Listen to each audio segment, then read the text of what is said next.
shockwave grenades, guys. This is a very far rotation for the second movement circle. So this is actually going to move very quickly. These people are going to potentially get stuck on their launch pads because there's so much frequent building. It's going to be nuts. And who's going to try to take the high ground? Because after this first circle goes, this is where people start to only try to use the high ground. And we know high ground is everything in competitive Fortnite late game. Everyone frantically moving away from the common enemy of everyone, which is that storm circle. Macwood taking zone damage. Daedra as well. King slowly bouncing on through with the Shadow Bomb. And does land. Storm? Yes, but taking no storm damage, just playing right on the edge of it. Yeah, right on the edge of the zone right now. Will just stay boxed up for a brief moment. As now there's 36 players remaining. Stompy in the elimination feed. Arkram now goes down as well. You can see the elimination feed on the top left to keep track of your favorite players. There's so much is going on. This is what tunneling is. When you hear players mention tunneling, this is it right here. You move with the zone, you tunnel your way in, give yourself cover, but not a lot of materials left. Only 22 builds, and this zone is stacked. But look who's on the high ground. It's Mr. Savage and Benji Fishy. That would be your two picks, so good for you. All right, I have to owe you a bet there, man.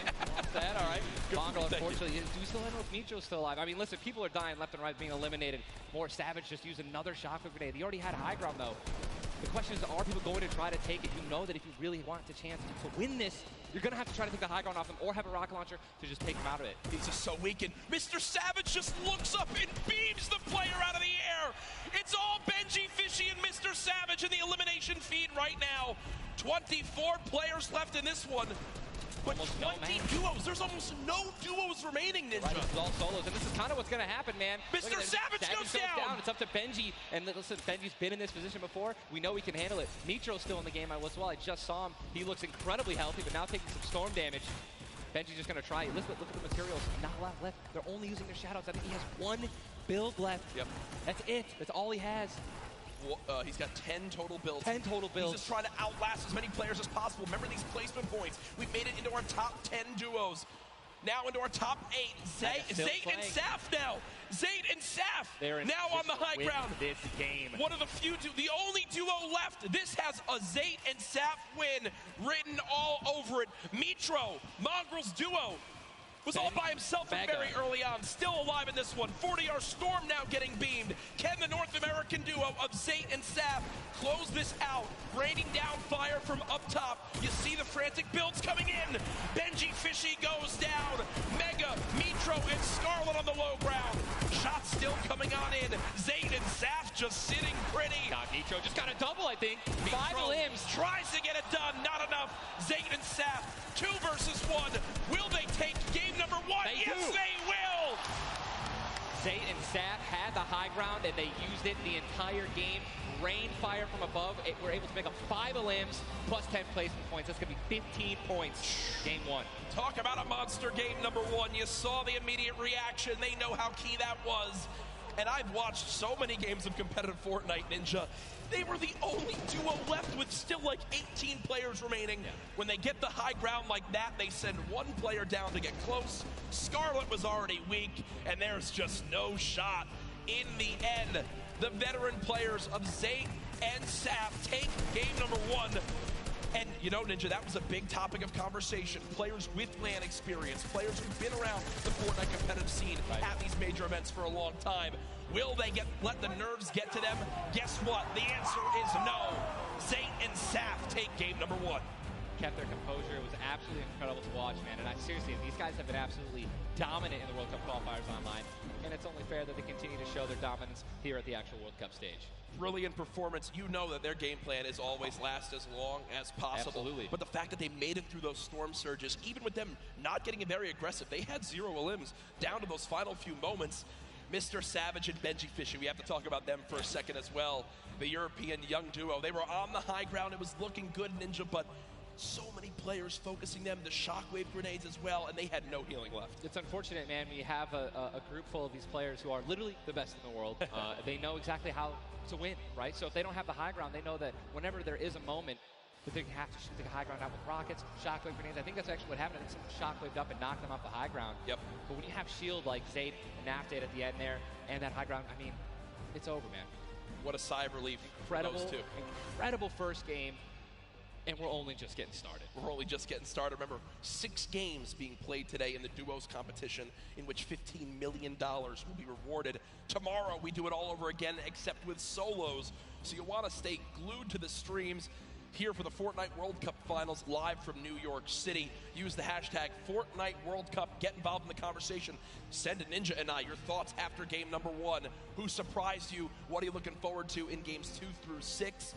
For me, other things I noticed, man, you've got to be on your A game. When it comes down to taking note of where you are with the storm surge, those were longer storm surges that have lasted than I've ever seen before. I've honestly never seen storm surge affect the game so much. Because here we are having 80 people left after the second circle. So you know what I mean? Like, and these guys, they're not going to let you hit them. You know what I mean? And if you want to put shots on these guys, it's going to be when they're flying in the air, rotating, which you also expose yourself to a sniper shot. You know, absolutely. High risk, high reward, man. Right? It's let's see how these guys change. I wonder if the guys who did get hurt a lot by the storm surge, are they going to make changes in the second game? Are they going to be a little bit more aggressive and trying to deal some damage as they rotate? That's what I want to know. That's a great way to think of it. I know there were so many people that want to give their thoughts on these games, but over at Unreal Island, we've got our very own Sundown with his thoughts on game 1. Thank you so much, Courage and Ninja. And the first match of the duos competition is over, and the Victor Royale's experience wins out. We talked about Energy Zate and Ghost Saf and how they've been playing so long together, and that endgame was a prime example of textbook Zate and Saf. We're going to re-roll it one more time, and we're going to break down kind of how they were able to keep the control. Now, pay attention right away. You can see on the backside, Saf has one angle while Zate is going forward, and they're moving back over the tarps they've already established, but the angles they take make sure they're covering everything. They hear the shots below, they're putting the fire down towards them, and Scarlet is able to pick up Mitro, but doesn't have enough to get out. Zate and Saf, 5 eliminations, Victory Royale, 15 points, showing that their competitive experience, their experience on stage and at major LAN events is winning out right now. They say nerves, what nerves? We might as well be playing at home on our own stations because they are just that good. Match 1 is over. Time to get back over the stage for match 2. Ninja and Courage, take it away. Thank you very much, Sundown. Great stuff as always there from Unreal Island outside of the venue, enjoying the event themselves. But again, game number 1 in the books. Obviously, so many updates to see exactly where we stack up. In the end, those final moments can be so hectic. So before we hop into game 2, we will have a standings update for you all at home. Who do you think's up top of it right now? Well, guess what? It's Saf and Zate, but... And Benji, Mr. Savage, man. Just incredibly clutch solo moves and plays. Both of our predictions. Both of our predictions. And they're still up there. Guess what? Imagine when they're healthy. And when they actually get some good rotation items, I'd love to see how they're going to play in the late game, man. Placement points so key. You did a great job pointing out Mitro at the end. Not only does he stay alive, not only does he perfectly use his materials and his movement items, but he somehow finds 5 more limbs, putting his team from probably an abysmal game 1 to top 3 in our leaderboards. Again, here are your standings from game number 1. Dubs and Mega, they wind up making it through as well, and that's because of Mega staying alive, too. Absolutely. Incredibly talented duo, man. Honestly, I'm looking forward to seeing what Aiden can do, and Sean, so hopefully they step it up in this next game. Game 2 is about to get on its way, man. Are you ready? I am ready. Ladies and gentlemen, in this sold-out arena, are you guys ready for game number 2? Oh, yeah, they are. Oh, yeah, they are. 8, 7, 6, 5, 4, 3, 2, 1. The battle bus has launched. Game number 2 of the Fortnite World Cup Duo Finals is underway.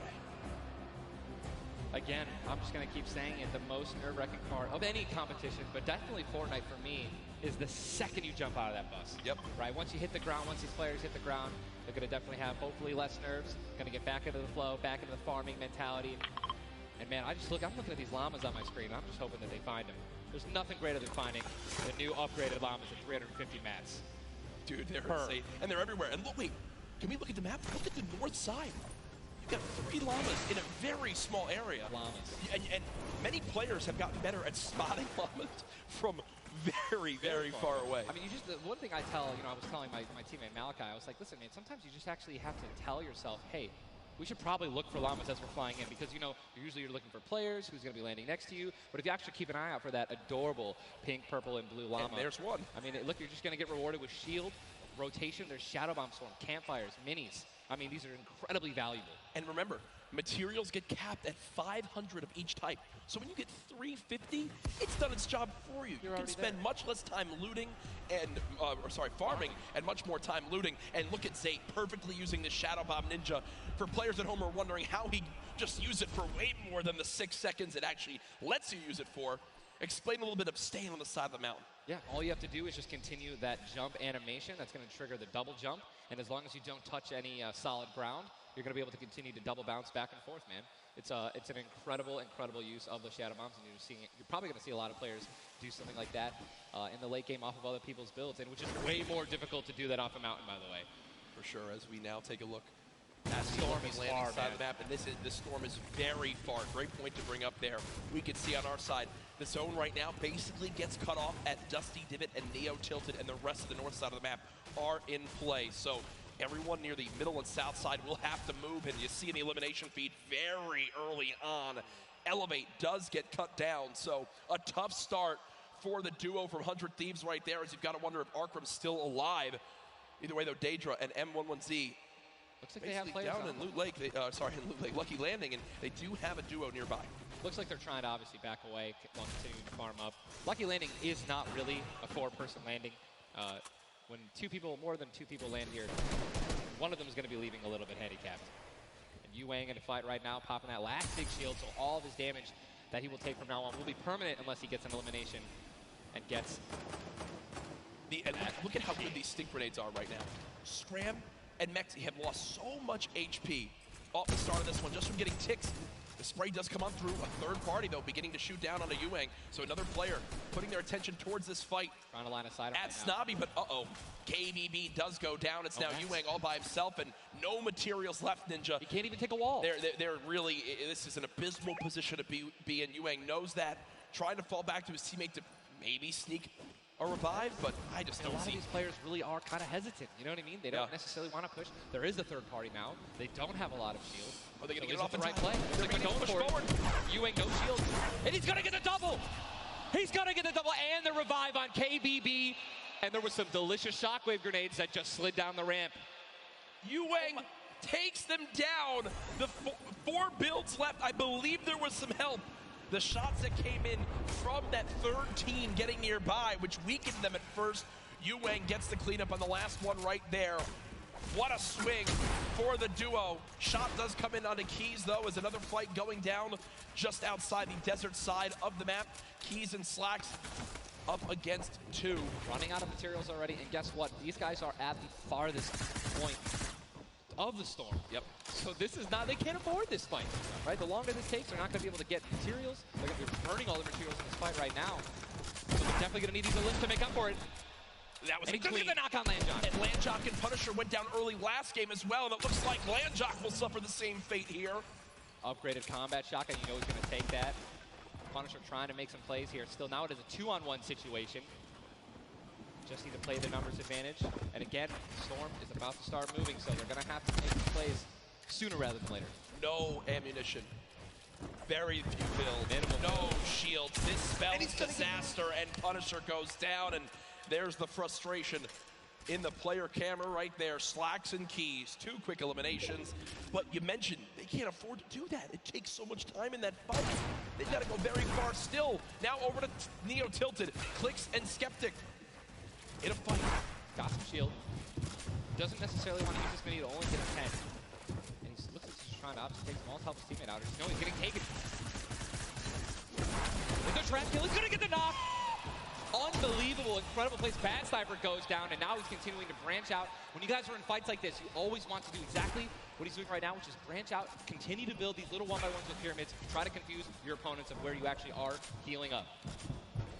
Skeptic just 8 builds left. They're trying to stay alive right now. They do have the number advantage. Clicks has time to pop 1 mini, and it looks like they're going to go for it right now. They've made the conscious decision to try to build out, but no. They back up for a moment. Finally gets a shotgun. Yep. Shotgun picked up. Grenades now as well. They want to go for the second elimination. And we take the, oh my God, we got some trap talk in real life. Did he just take the L in real life? Homie, this is land. This dude's gonna come over. No, I'm just kidding. 40? But the Stinks come on in. Stinks coming in, 22 health left. Campfire down. He has. Oh, and look who's here. Third party. Hello. Look who's here. N8 puts up the take the L, and EU says, no, no, no. This is the World Cup, baby. I'm going to show which continent is best. Mitro and Mongrel, full HP, and they storm roll through. Dual links for Mitro. Clicks Still right there. Down low. Wow, incredible. Look at that kid. Gold scar, gold combat, heavy shotgun, or I'm sorry, heavy sniper rifle for taking opponents' walls. Look at, they're just stealing and bum rushing, and that's going to be it. And there's no shot right there. Skeptic, you saw, hey, putting on a show. I love it. The man does YouTube for a reason. But then also a fantastic player. I think speaks a little bit too soon. Aiden now on your screen. Does knock one. Hasn't finished the elimination yet, so still will gain 50 HP if he can get the full. There it is. Now a 2 versus 1. Aiden and Sean. Look at how weak Sean is, though, Ninja. Sean has absolutely no health. A little bit of shield. Hopefully we're going to drop some minis here. Aiden being the good team that he is. I'm sure he's calling it out right now. But it is also a 2-on-1, and they don't know, we don't know how weak this guy is right now, but if he is weak, they're just going to look to try to trade. And there's a double shotgun shot for over 21 white. Players no shield left are going to try to put the pressure on. Sean has health, and look how aggressive they're being. They're both one hit. They could actually grab. They're going for it. They're saying, no, you would have thrown the trap down by now. And there it is. And look at the take from Aiden. The jump out to the side, and they'll be rewarded with shields, with materials. And look, Aiden actually, there was 2 big shields. Yeah. Aiden's gonna get the full health. That's incredible, man. You see the stats so far this game. Aiden has done 434 damage, has taken 312, and he's near backup to max health. I know Aiden is a crowd favorite here. Every time the camera goes on, there's a big cheer from this sold-out arena. For those of you guys who do not know, the Storm Circle is about to update right now. We just saw our second one, forcing everyone out of the north and east side of the map. And also, guess what? Every single llama was found. Yep. All 5 llamas have been found, so we have some probably high material players right now. A lot of rotation. Oh my god, I can't even. Freaking out, man. You're getting into it. Looks right like now. a lot of people. I love it. Yeah, we're looking around. They're all gone. There's only 1 airdrop that's left, which means a lot of players. It's very difficult, man. Going for airdrops is super risky, but it looks like everyone at the World Cup here is taking their chances. And what's kind of funny with this zone, as you see it on the bottom right side of your map, the slipstreams are there to basically help everyone get from the southeast, east, and south side of the map easily into this zone. So if you kind of sit outside and wait for players to move in from the slipstream, you might be able to deal a lot of damage. And remember, you might think, oh, well, there's no way you're going to get that elimination. I'm not even talking about that. I'm saying free damage for Storm Surge when that comes into play, because it is going to happen very, very soon here. We're about a minute away. It literally looks like we've been watching action. But there's 84 teams, 84 players left still. Yep. I guess that's a testament to our observers backstage. Great stuff to them. Sizlucky does take a bit of storm damage right there. Chug splashes in the inventory. And Ninja, like a dolphin. Chug splashes have came into this game and they've completely taken competitive by storm. Are they the best healing item currently in this meta? I think that, there's a lot of items that get added where, not everyone is all unanimous about it, right? Some people do not like it. But let me tell you something about these splashes. I don't think I've ever seen more positive, reactions from an item being added than when chug splashes were added. I mean, nothing but positivity on Twitter. It was absolutely incredible. I woke up to some delightful posts. Delightful, just some delightful posts. Those of you guys who don't know what they are, each one splash, they come in packs of 2. You can stack up to 6. They give you 20 health or shield, whatever you're missing. And they're instant. You throw them down to the ground, and they can be used to heal you and your teammates around you, as well as, if you really want to be a troll, your enemies that you knocked. Here are Mongrel and Mitro in the zone, and you talked about this inventory. I'm going to come out and say it right now. There is no way someone in this lobby has a better inventory than what Mongrel has right now. And when you come into this, they were already in your top 3. So they're in a position right now, Ninja, where they have a pop-off performance right here. With only 6 games being played after the first 2, they could be your leaders. Absolutely. I mean, they were only 2 points away from first, man, and they didn't even win the game. And Mongrel went down early before placing points were even rewarded. So, Sean and Aiden in another fight with Quentin and his squad. Sean trying to take some walls here. And he's out of light ammo. He's out of materials. And he's out of materials. So he can't even spray right now. The only thing you can do is spray an AR, and that's not really going to be effective against top players if you're actually trying to take walls. Well, the player tried to drop a trap down low to bait Aiden, but Aiden does not fall for it. This seasoned veteran trying to cover his back. Players beginning to spray on through. Stink bombs dropping, and there's one a limb. Another shot comes in. Gets his shield. That's why he went for the thirst. Yep. And grabbed the mats. 365 mats now. He is, or more than that. He's got. Get out of the stinks. They've got to get out of the stinks. So weak 2 Look at how weak they are. And don't they can get both Sean and Aiden. I think that's exactly what they should. They split up. Now he's trying to take them one by one. He's getting pushed by more than one person. Quick reaction from Aiden, but this looks like it could spell disaster for the duo. Damage dealt 639. He does go down, though the quick edit comes making through. plays.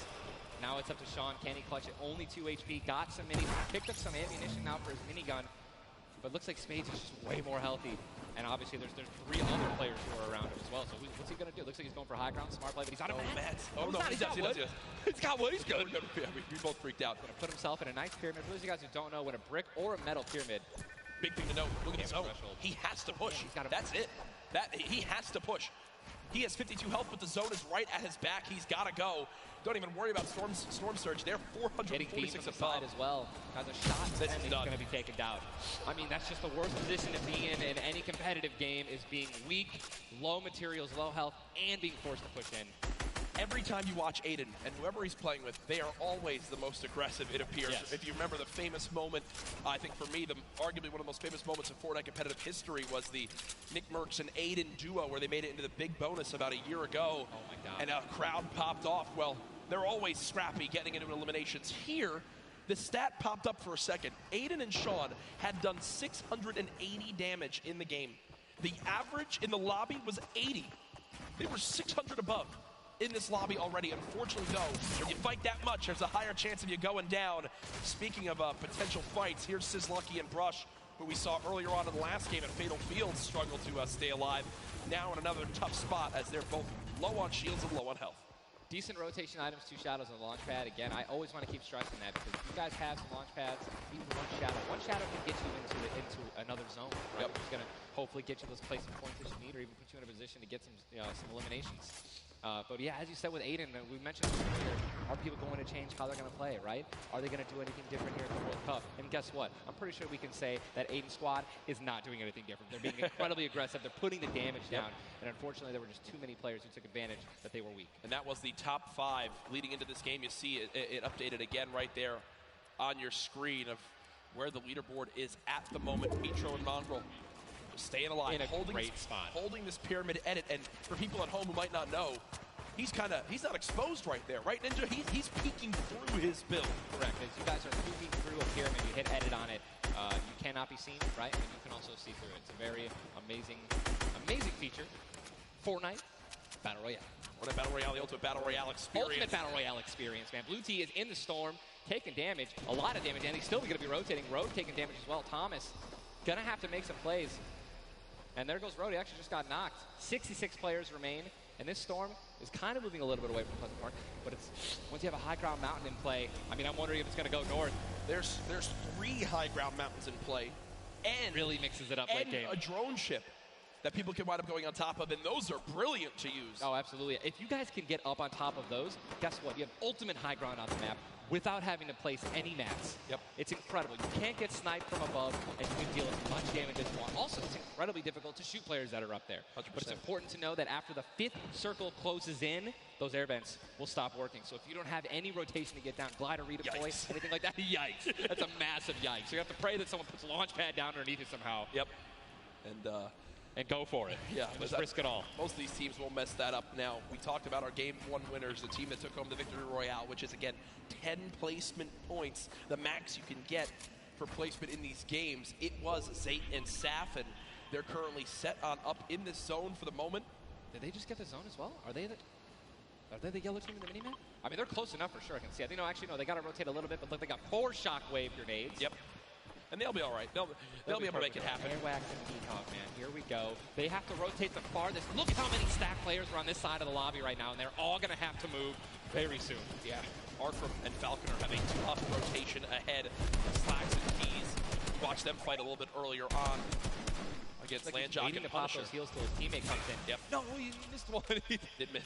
No, teammate's full. Teammate's full. Don't Okay, worry. it doesn't matter. Geez. Teammate's full. I was playing with Myth the other day, and he was using a lot of chug splashes without me, so I'm really sensitive on it. We'll really sensitive. We'll let you and Myth handle that one. As Again, it seems like some tension there, but we continue to move on in this fight. This is game 2 of 6, folks. The matches will be going on throughout the day.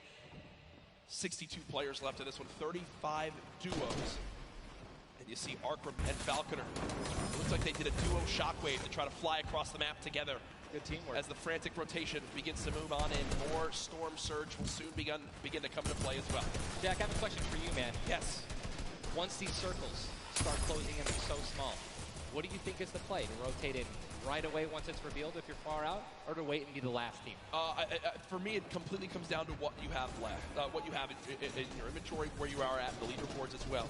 If I'm in a position where I know I need to make some ground up on the leaderboards, I want to rotate early and try to begin to spray back on the opponents to get some free eliminations. Yes.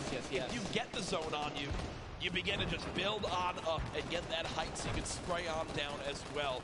In this one, though, again, all comes down to rotation. If you have nothing to rotate with and you're far away, I think you play late and hope someone else drops a launch pad near you and use that community pad to your advantage. Yeah, we're looking over here at Yuang, 3 eliminations, sitting here with some very good materials, and definitely a very delicious loadout. Anyone with a heavy sniper and a blue SMG in a combat. And remember, he started the game at Snobby Shores with that clutch when KBB did go down, so they're still in this one because he still has that beautiful blue combat where he clutched it with, man. Yes, he does, and all the materials you could ever ask for it. Nearly 100 builds in this one. You see their marking right now. I think they have a double heavy sniper combo. They're either marking double heavy or they're saying, focus this, the zone's closing there. We're going to find out soon enough. It literally looks like he's marking exactly. He's trying to look and see. Yep, they do a double heavy sniper. And Ninja called it. The man knows. They see one. And you guys saw the pyramid. This is exactly what Jack talked about earlier. You need 2 walls, 2 layers protecting you from one of those walls so that double sniper will not take you down. But they've got the tools, the key to open all doors, as I put it. And this zone, Ninja, it just moved over a mountain, man. It just moved onto the side of the mountain, so high ground will be in play. But at the same time, Ninja, half of the low ground still in play, so it's not as bad a position for the low ground players. Here's a look at Mongrel and Mitro. Remember, Mongrel did go down early on in the last game. He's got to back on up because he's burning through materials very, very quickly. They're far above this Storm Surge, so they're good for the moment, and there's the replenish from his teammate in Mitro. 64 total builds left. Always see them doing this. They always split half and half match with one another, and then they go and collect the others, and it's just a perfect way of making sure that you guys have equal material. Look at how weak Sap is. Sap just sneaking up through with that Shadow Bomb. The spray coming in from Mongrel. Stink Bomb is hit as well. Everyone focusing these players on the outside. They've got the minigun firing too. The lobby now picking up quick as we move into our pit zone. The storm is closing in, and that's going to be forcing everyone to get into where the safe zone is right now. It is moving in towards Pleasant Park. Guys, this is absolutely insane. 51 players still remain, by the way, in a circle this small. They're just trying to get as many limbs possible as people are rotating in. Mitro on the bottom right of your screen with that minigun has 631 bullets. Just sprayed down with Mongrel in a fight. Gets one player weak, but does have to back on him. Didn't get the clutch. Someone else stole the kill from him. Mitro gets chucked as well. Still have a launch pad, but again, when you're in a situation like this, low ground, they're getting sprayed with nothing but grenade launcher shots and frag grenades, and they're both going to be eliminated, and Mongrel also, Airwax just went down as well. And you see Cease in the elimination feed. Does look like, remember early on, Elevate did go down there. That loot looks so delicious. They go for it. Zane Sap, do they do it? Do you go for it? There's a launch pad there and so many materials. This is game-changing loot right now. They've got the builds to go for it if they want. They're going to do it. They're going to make the play. A gold combat shotgun too, man. Zane and Sap, uncontested. That's one of those risk versus reward plays that can help set them up for 2 victory royales in a row. Mongrel and Mitro's loot too, man. Oh, that was making a statement. And we know that was juicy loot. They're making a statement saying, listen, we're from NA, we're here to play. Taking out you only didn't know they took them out, but they're definitely taking their loot. Yeah, for sure, as they are still above this. Still great rotation items too. They both each have a launch pad, both have 2 shotgun grenades, and they're gonna go. He didn't get it though. They try to get both at the same time. Gonna be flying, and this is it. Another massive rotation going to be taken to the center of Pleasant Park. They're 167 damage above the threshold, so they're looking pretty good right now. The question is, are they going to keep mid-ground, go for low ground, high ground? What's the play? They didn't get the launch pad. He might have to use his own. Yes, he does again, and that actually works out. He hits his head on something, which takes him down from having to, fly all the way up and float and get beamed. They're going to challenge high ground right now. Zayt and Sap looking to do what many would think was impossible, which is win back-to-back games in the stacked lobby. Just saw Falconer in the feed as well. Arkram with an elimination too. 19 duos left as we're moving towards the placement points, Ninja, and these duos know exactly that. 3 points if you make it into the top 15, which could be the difference between first and dead last. What are they going to do? Are they going to prioritize rotation in and not taking damage, or are they going to try to play it a little risky and go for the limbs? If you're going to be going for the limbs, you're definitely open up to a lot of spray, shotgun shots, AR shots, someone suddenly taking the high ground on you. So it all depends on how their play style can unfold, man. Many more duos remaining in this game, unlike the last one. Zate with another elimination right there on a KBB. You got Snappy and Red Rush on the high ground, and Sav over the play. The high ground goes to the high ground. Take, will he get it? He's gonna get it. He has it. Zate's got high ground. Zate has high ground as they go to try to push for 2 victory royales in a row. Saf is there as well, but Snappy just appeared right behind Saf and shotgunned him down right there. Zate right now is going to have to concede to the high ground, giving it to Snappy. And he's just going to have to stay alive as long as possible, try to get some placement points. He is obviously a talented player, top player. He can definitely make something happen, and I'm interested to see what he's going to do. Cease has been by himself since the first moment of this game when Elevate went down at 98 players remaining, and he's somehow still alive. There goes Mega. You've got Darox and Item on the low ground. Vorwin getting chopped down as well. Zate with about 100 HP. Uh-oh. Here comes Vinny and Zexro. They're trying to challenge for the high ground. Keys right now being held in the storm with 5 limbs. He's going to be eliminated from the back. Zate taken down as well. Snappy still with the high ground. Zex and Vinny and TSM crew looking good, and they're going to take it. They just took high ground. Snappy gave it to him. And they just got the high ground. Great use of the shockwave as well. Vinny as well as Zexro on hype for the moment. 5 eliminations so far. They're putting their names in the hat for potential victory royale in this game. They go down, right? They want those limbs. Forward now with eliminations back to back. 4 players left in this one. Zexro and Vinny spraying from the high ground. It's a 2 versus 1. The player right on the edge of the zone. The shockwave into the air. And he's going to drop on down to hype for the moment. The spray coming on in. It's not enough. Zexro and Vinny. TSM takes game 2 with style. Both alive. You love to see it. The victory royale and 7 eliminations. Look at that. Vinny's hyped, and Zexro looks like he was stunned. They forgot his fries on a fast food order. Why am I thinking about food? Oh my, you know, Jack, it's pretty expected at this point. But God, it's unreal. 2 NA teams have taken game 1 and game 2, and honestly, I think that we can all say that the teams hyped up the most have been even. Guess what? Mongrel and Mitro, man, they've also been performing well. They still have so many points from eliminations. Yep. Oh man, what a great shotgun shot. They were perfectly in sync. They're even jumping and shotgunning at the same time. Vinny, pop off, man. You love the pop off. So hyped. Zexro's about to start cranking 90s or default dancing in the lobby. Like he's trying to talk about literally what are they going to do in the next game. Yeah. Like that's what that focus is. That reminds me, I've been in this situation before. He grabbed his hand and shook it for himself, man. That's a top teammate, man. Great synergy. What a start to today's competition. The energy in here is insane. I am looking around and there are thousands and thousands of people filling up the Arthur Ashe Stadium live from New York City. Again, my name Jack Courage Dunlop, joined by Tyler Ninja Blevins for what is the first ever Fortnite World Cup Finals. $30 million on the line this weekend. Millions will be tuning on in from across the world. There's so many ways to watch, and we're just 1/3 of the way done with today's action, and it's already been fantastic. Don't even want it to end, man. I could be here all night. These games are incredible. Yep. And just listen, if you guys are watching at home, you guys want to be here, right? You guys want to be competing. Take notes. Yeah. Watch these players. Watch how they build. Watch the fights that they take, the way they rotate. And we'll see you guys here next year, man. Well, guess what? Game number 2 ended with style with the North American duo of Vinny and Zexro taking it. They're on the floor with none other than Jordan Fisher. Thank you so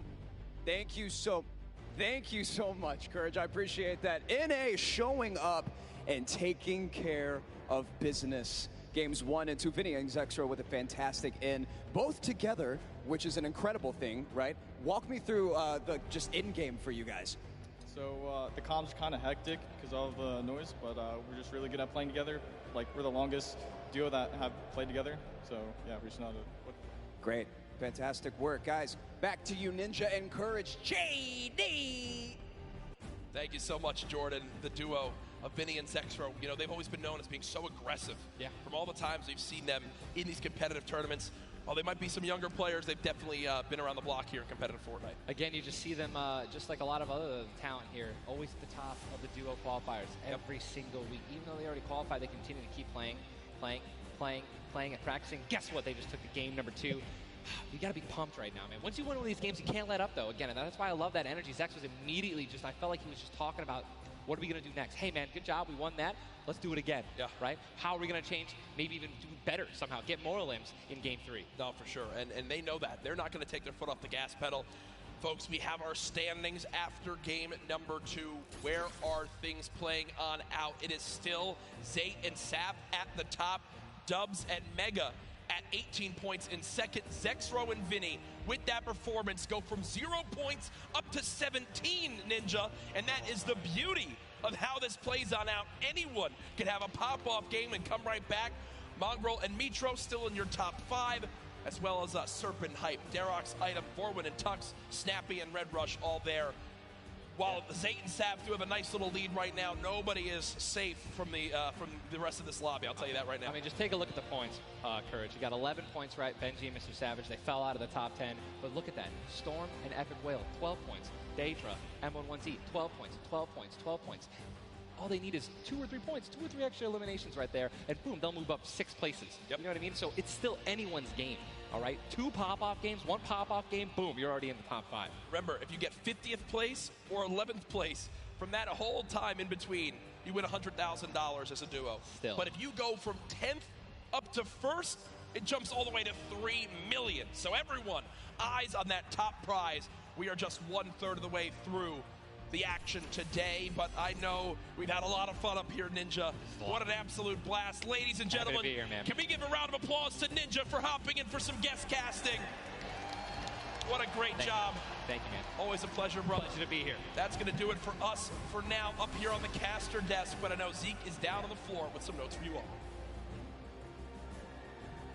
Thank you guys so much, man. What an awesome first 2 set of games from Sap and Zay locking down the lobby to Zexro and Vinny just coming in super clutch. And of course, guys, you've been here. We got to see Ninja. He got to go ahead and commentate some games. So what I want to know from you is, have you guys had a good time? Have you enjoyed it? If so, let's just let me hear you. You know, that was so. Let's pretend I didn't ask. Have you guys been enjoying yourselves? That's what I'm talking about. Obviously, we've got quite a bit more games left to get through, but, you know, if you've been watching for a long time, you know I'm a big fan of everyone that loves Fortnite. It's all about bringing people together. And I like to say Fortnite fam. That's my thing. That's what I do. And, you know, there's actually a lot of people from around the world that have come here to compete, to watch, to be part of all of this. And I thought, what better way to give back to you guys than to teach you how to say Fortnite from all around the world. So in just a moment, we're going to take a look at a video, and I can't wait because this is actually the first time I'm seeing this. A lot of work went into making this happen, so I can't wait for us to watch this together. Let's take a look.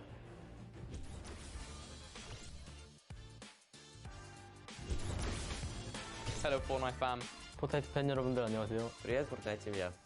Ne ho territorio. Tjena Fortnite folk. Jag är fan i Fortnite. What's up, Fortnite fam? 포트나이트 팬 여러분들 안녕하세요. What's up, Fortnite fam? Hey, 저는 Fortnite fan. What's up, Fortnite fam? Was geht, Fortnite-Freunde? 冠军等着我们。What's up Fortnite fam? Yo, what's up, Fortnite fam? Are you trying to do the floss? Sorry, I'm texting. What's up Fortnite fam? What's up, Fortnite fam? What's up Fortnite fam? What's up, Fortnite fam? E aí, galera do Fortnite? What's up, Fortnite fam? G'day, Fortnite fam. Bonjour, comment ça va les fans de Fortnite? Good day, Fortnite fam. Cheera, Fortnite fam. What up, boys?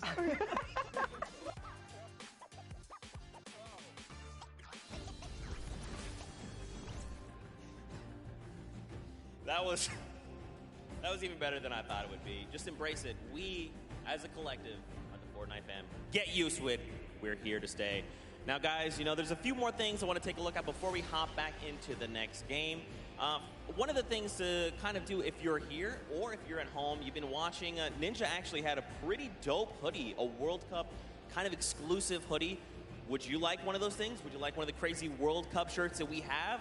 You can totally get your hands on one.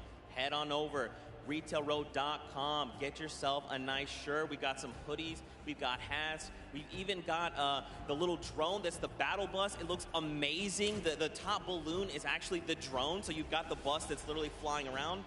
You best believe I'm going to pick one up and mess around with my family. They're not ready for it. But there you go. There's some on your screen. Also, that Drift shirt, by far, my favorite piece of merchandise ever. Those of you that really do know me, you know I love Drift. He's easily my favorite character. But just some cool things. If you're looking to get some World Cup exclusive thing, go ahead and take a look. Now, for those of you who have also been watching kind of all 10-week qualifiers long, you know we love Golden Boy. And there's actually one thing specifically he was kind of telling people as we were going through interviews. And that was, hey, when we get to New York, you're going to be in my hometown. Let's catch up and get a slice of pizza. Now, I know you're thinking, wait a minute, Zeke, what about like everyone else? Why is it just Golden Boy? Well, he's a Golden Boy and he's selfish and he wanted the pizza all for himself. Get called out. That's right. Now the world knows. But a few of those players actually took us up on the offer. They went out for some pizza. They had a night on the town. So let's take a look together and check this out.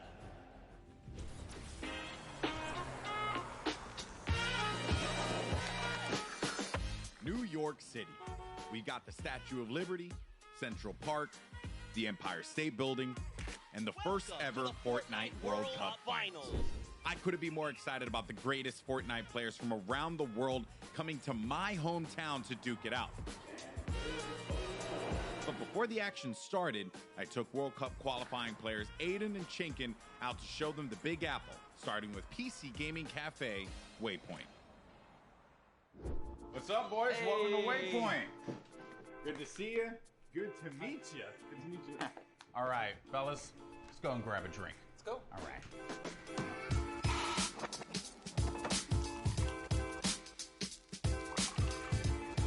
All right, gentlemen, thank you so much for joining me here in my hometown, New York City. Thoughts on it so far? Chinkin, we'll start with you. Hot, okay. A lot of people. Yeah. Hot and a lot of people. I'm sorry, but also welcome to New York. That's kind of the way it is out here. Where are you from in Austria? Austria, like I'm near Salzburg. And the population? 40K. I think it was like 40,000 people in the train that you were in on the way here. Probably. Yeah, so, there was so many people. Now, I want to talk about the competition at hand because obviously this is going to be the biggest opportunity, I would imagine, of your lives. You're going to be playing in front of a massive crowd. Is there a way, as a player, that you prepare for that? I don't think like there's a way to like prepare for it. Yeah. But try to like calm down, not get like nervous, not get shaky and stuff. Yeah. And then we should be good. Like. It's still crazy having like a live crowd. Yeah. I try not to take tournaments like too seriously. If I play relaxed, I feel like I do better. I remember when everyone's like, this guy looks like he's just chilling on his couch at home, the casters, and it was like, I was just relaxed, you know, and I feel like I played better. Okay, so gentlemen, we're gonna be heading off to some different sites around the city. We're gonna go to Washington Square Park, so let's go and check it out.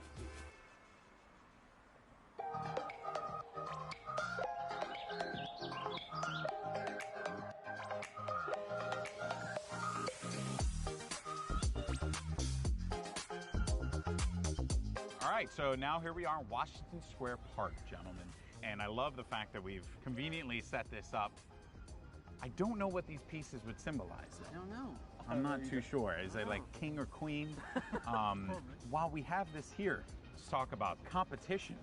You guys are potentially going to be facing off against each other. Have you thought about that now? I don't know. I just don't want to feel the L2 spam like.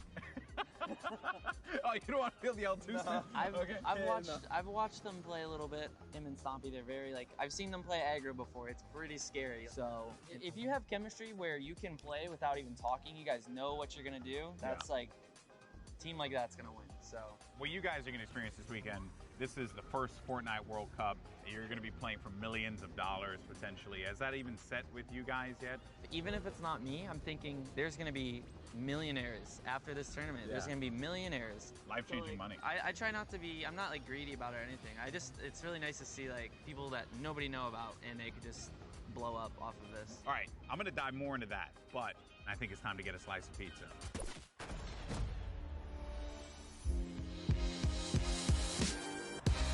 Take you out for a good pizza. We'll get some pizza. To give everyone pizza. Yeah, I'm gonna show up with 2 giant boxes of pizza. Pizza.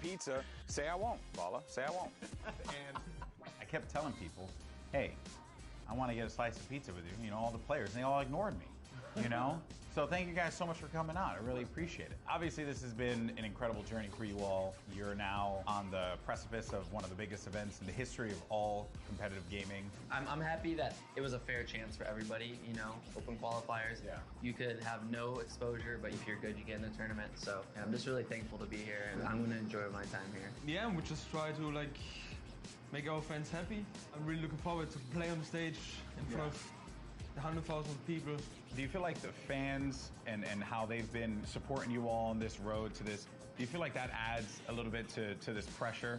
Honestly, it gives just more support for me. I feel more like happy to be here when there's all these people, whether they're rooting for me or other players. Fortnite's grown so much, and I just can't wait to see all like the crowd, and I know it's gonna get bigger and bigger every event, so. Fellas, best of luck at the Fortnite World Cup this weekend. Seriously, nothing but the best for you, but we're in the thick of things here in New York. So I think we got to get some more pizza. You guys down? All right, let's do it. New York's got everything, and this weekend, most importantly, it's got the Fortnite World Cup. Now that these two have had their slice, let's see how they handle the competition.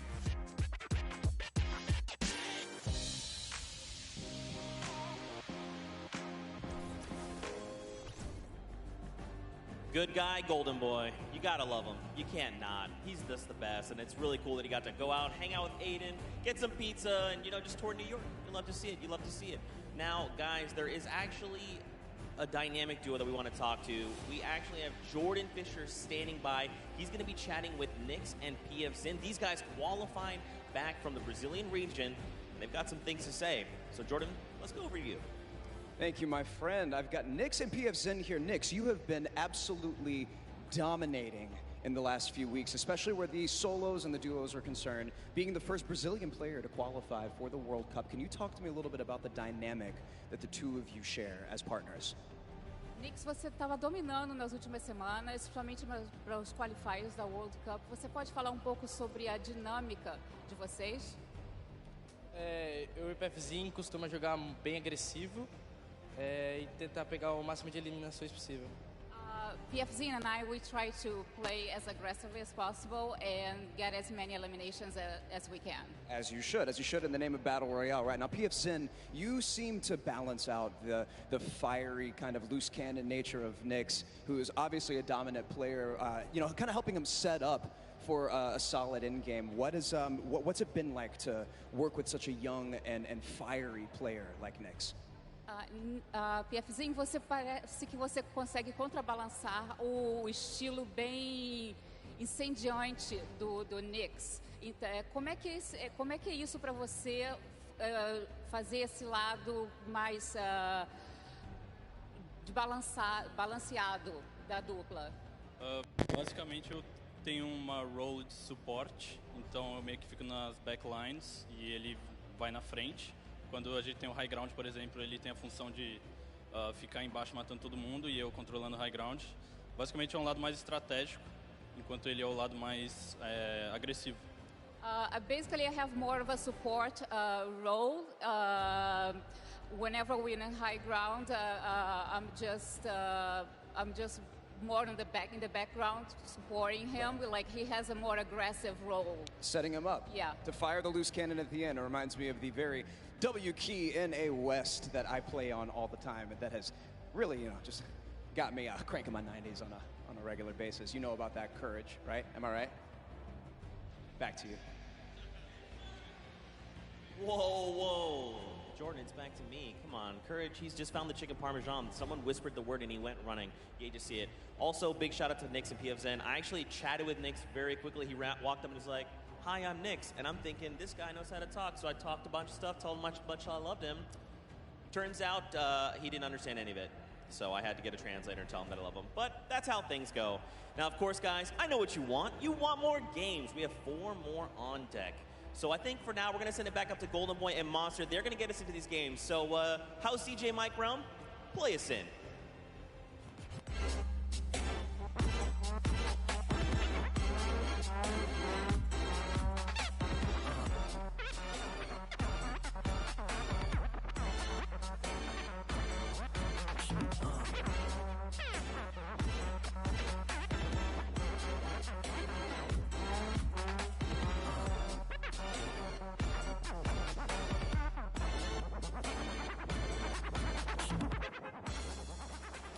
All right, huge shout out to DJ Mike Realm, spinning the ones and twos here at the Arthur Ashe Stadium. Golden Boy alongside Master D-Face, Boricua Boys back at it again, looking to bring you the fun as we have games 3 and 4 on deck.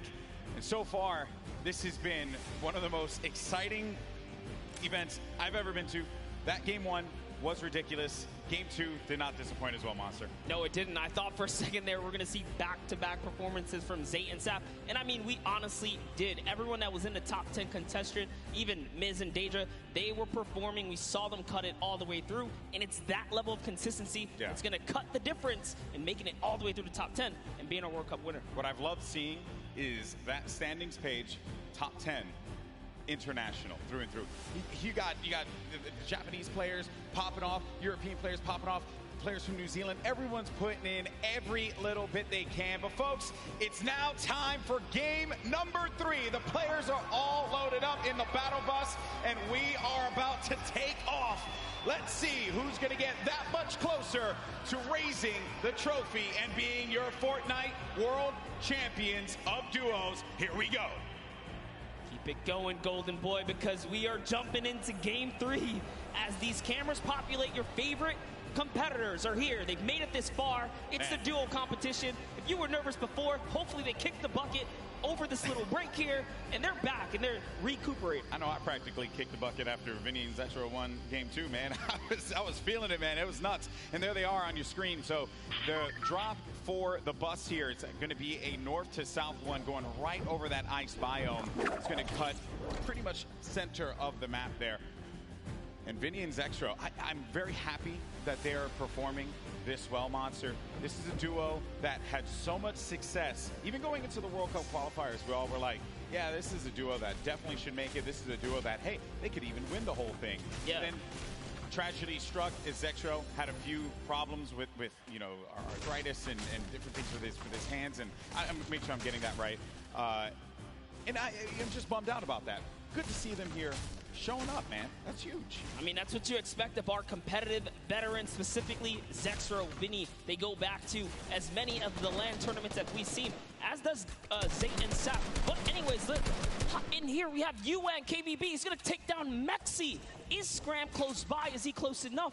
And this is a battle going down in Snobby Shores. So off the rip here, we have players getting dropped. That's actually going to be our first elimination. Lucky for us to catch that one. But there's shots coming in from the Viking Island right up above. And he just kind of turns the corner, sweeps him up, catches that full elim there. So that's his now. We got a little toe-to-toe action here, Golden Boy.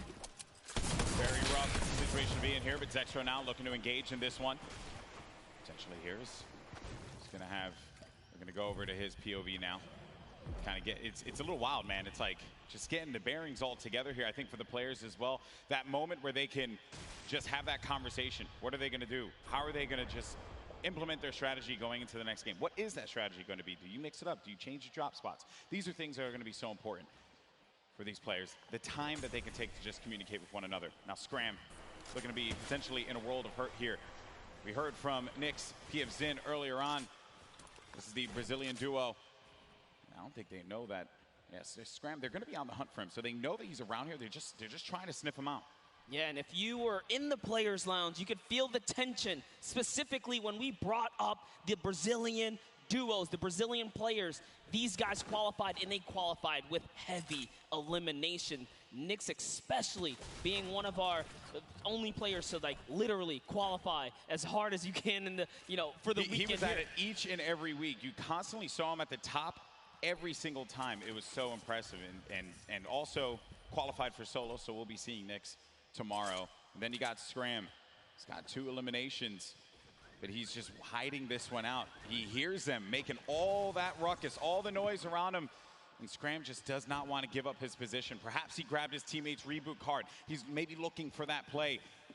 But Nix and PF Zin, they have to have an idea of where he's going to be located here. Yeah, he does not want to give up his position here. He's actually just hiding in the basement right now, hoping that these guys just kind of blow by like dust in the wind right here. As Nix and PF Zin, they think it's clear. They think it's all good because they came in and they just wrapped up one of the other players. They actually didn't initiate the battle against Mexi and Scram here. So Scram might just get lucky and be able to kind of sneak on by as he hears this powerhouse duo, this Brazilian duo, kind of loot their way through and make their way to the zone soon. And loot they definitely will, because they're getting a lot of resources out of this. Scram over in the distance. He's going to be out of there, but now we're making our way over to the action. It's happening with 7SSK7.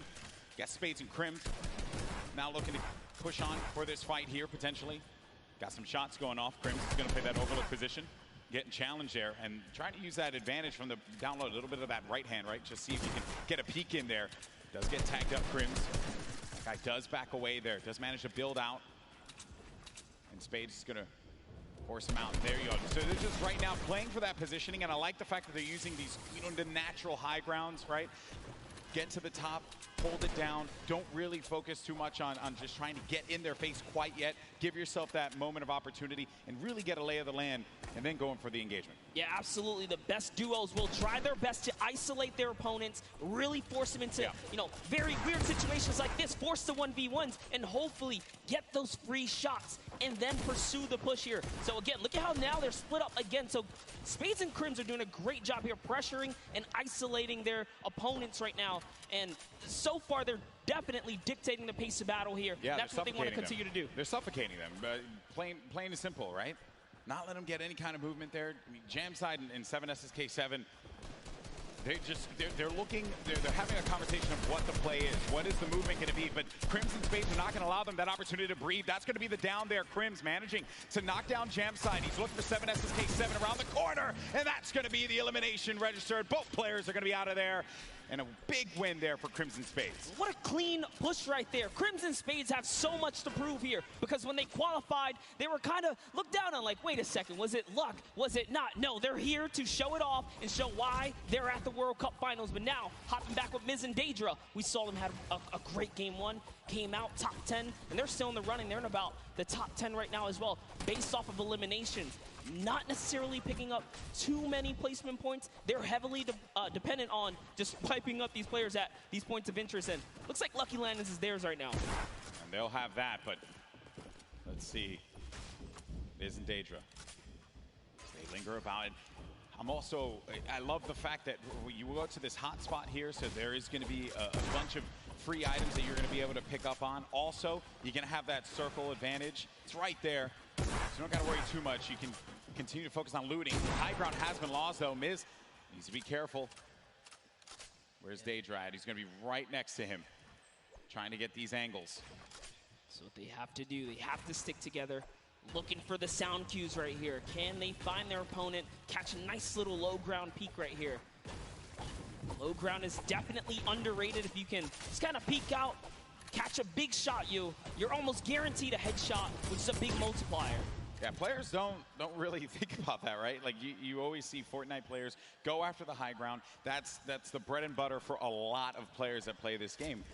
But you know better than most that the low ground can pay dividends for you if you know how to take advantage of that positioning, and maybe some overzealous players to try and get aggressive on you. You got Gustavo along with Wishy.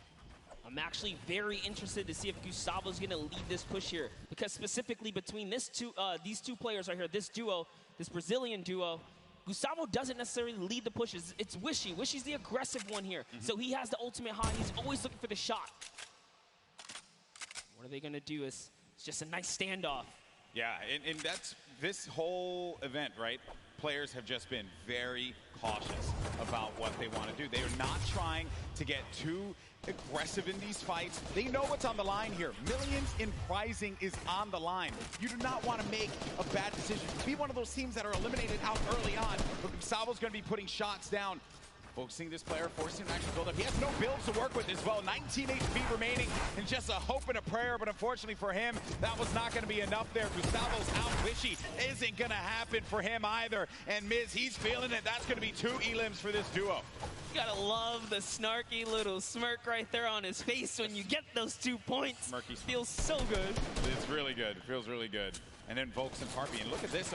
Parpy actually dealing with this battle. And this other player that actually got the high ground against him was focus firing on Volks. Parpy pushing back here.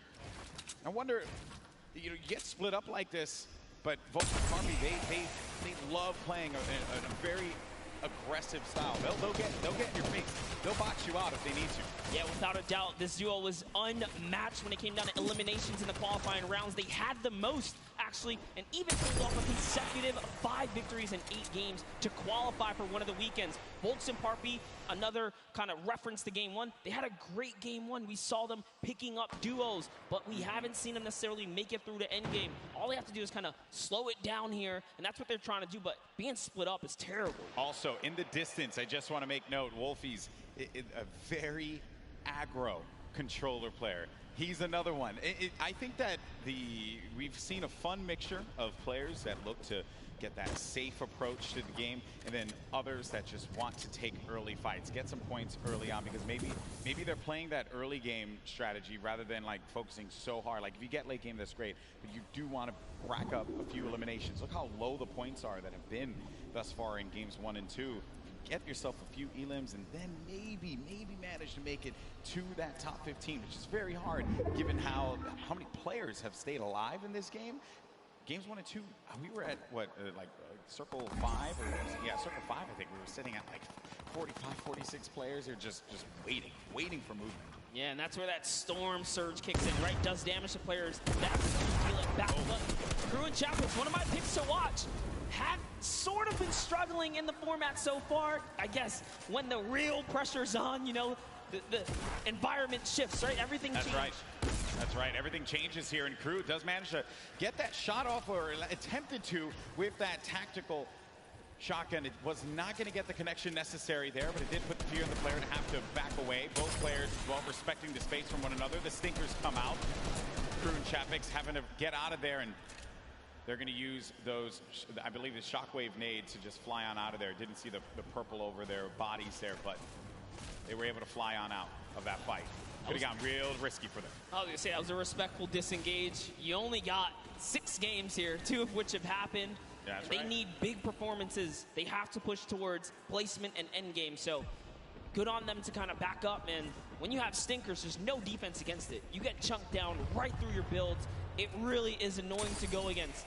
And speaking about the stinkers here, Epic Whale's under pressure right now, and that's just going to chunk him down. They force him off of the campfire, and we'll see if he returns to it. Yep, here you go. Yeah, you're only going to get so much time with that campfire.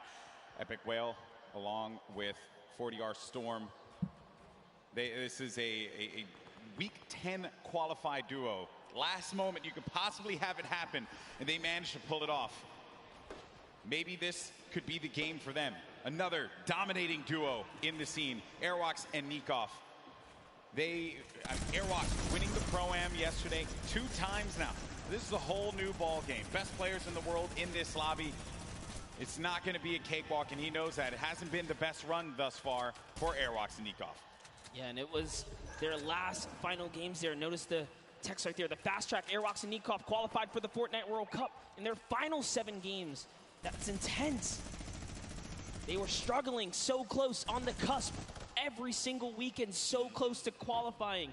If it was 5 placements, they were 6 or so like that. It was that close for them. But jumping in here, Crew is going to put some pressure down, and it looks like his teammate has been traded out as well. He's already gone. Also going to see some eliminations over in the feed as well. You got Crew who just cleaned up on Volks, but Septic took out X-Mend. And then I think I saw XXM pop up there on the receiving end of a shot there, so will be out of the action as well. Crew by himself has 1 elimination. Going to be looking to get as many points as possible. Now we're going to be sitting with 40 duos left alive. We're going into the next circle here in just a little bit. It's going to start to collapse. Salty Springs, It's going to be the point of interest for all of our players here. Got a lot of bodies that are going to be lingering outside. Some that are even as far out as Dusty Divot, like on the northern end of it, sticking around there. So maybe trying to get some last-minute loot, perhaps. We'll have to see. Here is Parpy looking for that peek. Volks and Parpy always tend to stay together, but wait a second, that was a tricky little shockwave right there. He did try to sneak his way into the build. He takes the wall. What are you going to do with it? Crew's still looking for the replacement here. He gets it on land, takes the wall. 184! Crew's excitement, you can feel it from here. That was a huge shot. With the new tactical shotgun, the legendary. That's right. When you're feeling it, man. He went right for the fight. Ambitious, the young player there from Sweden, 15 years of age, man, and he's playing for millions of dollars.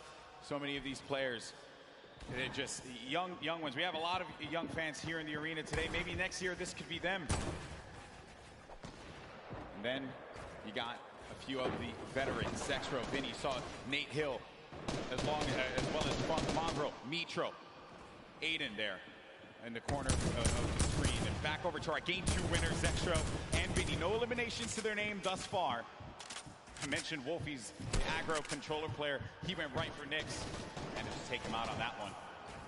Yeah, I definitely want to see Wolfie hopefully catch some more highlights before the weekend's over.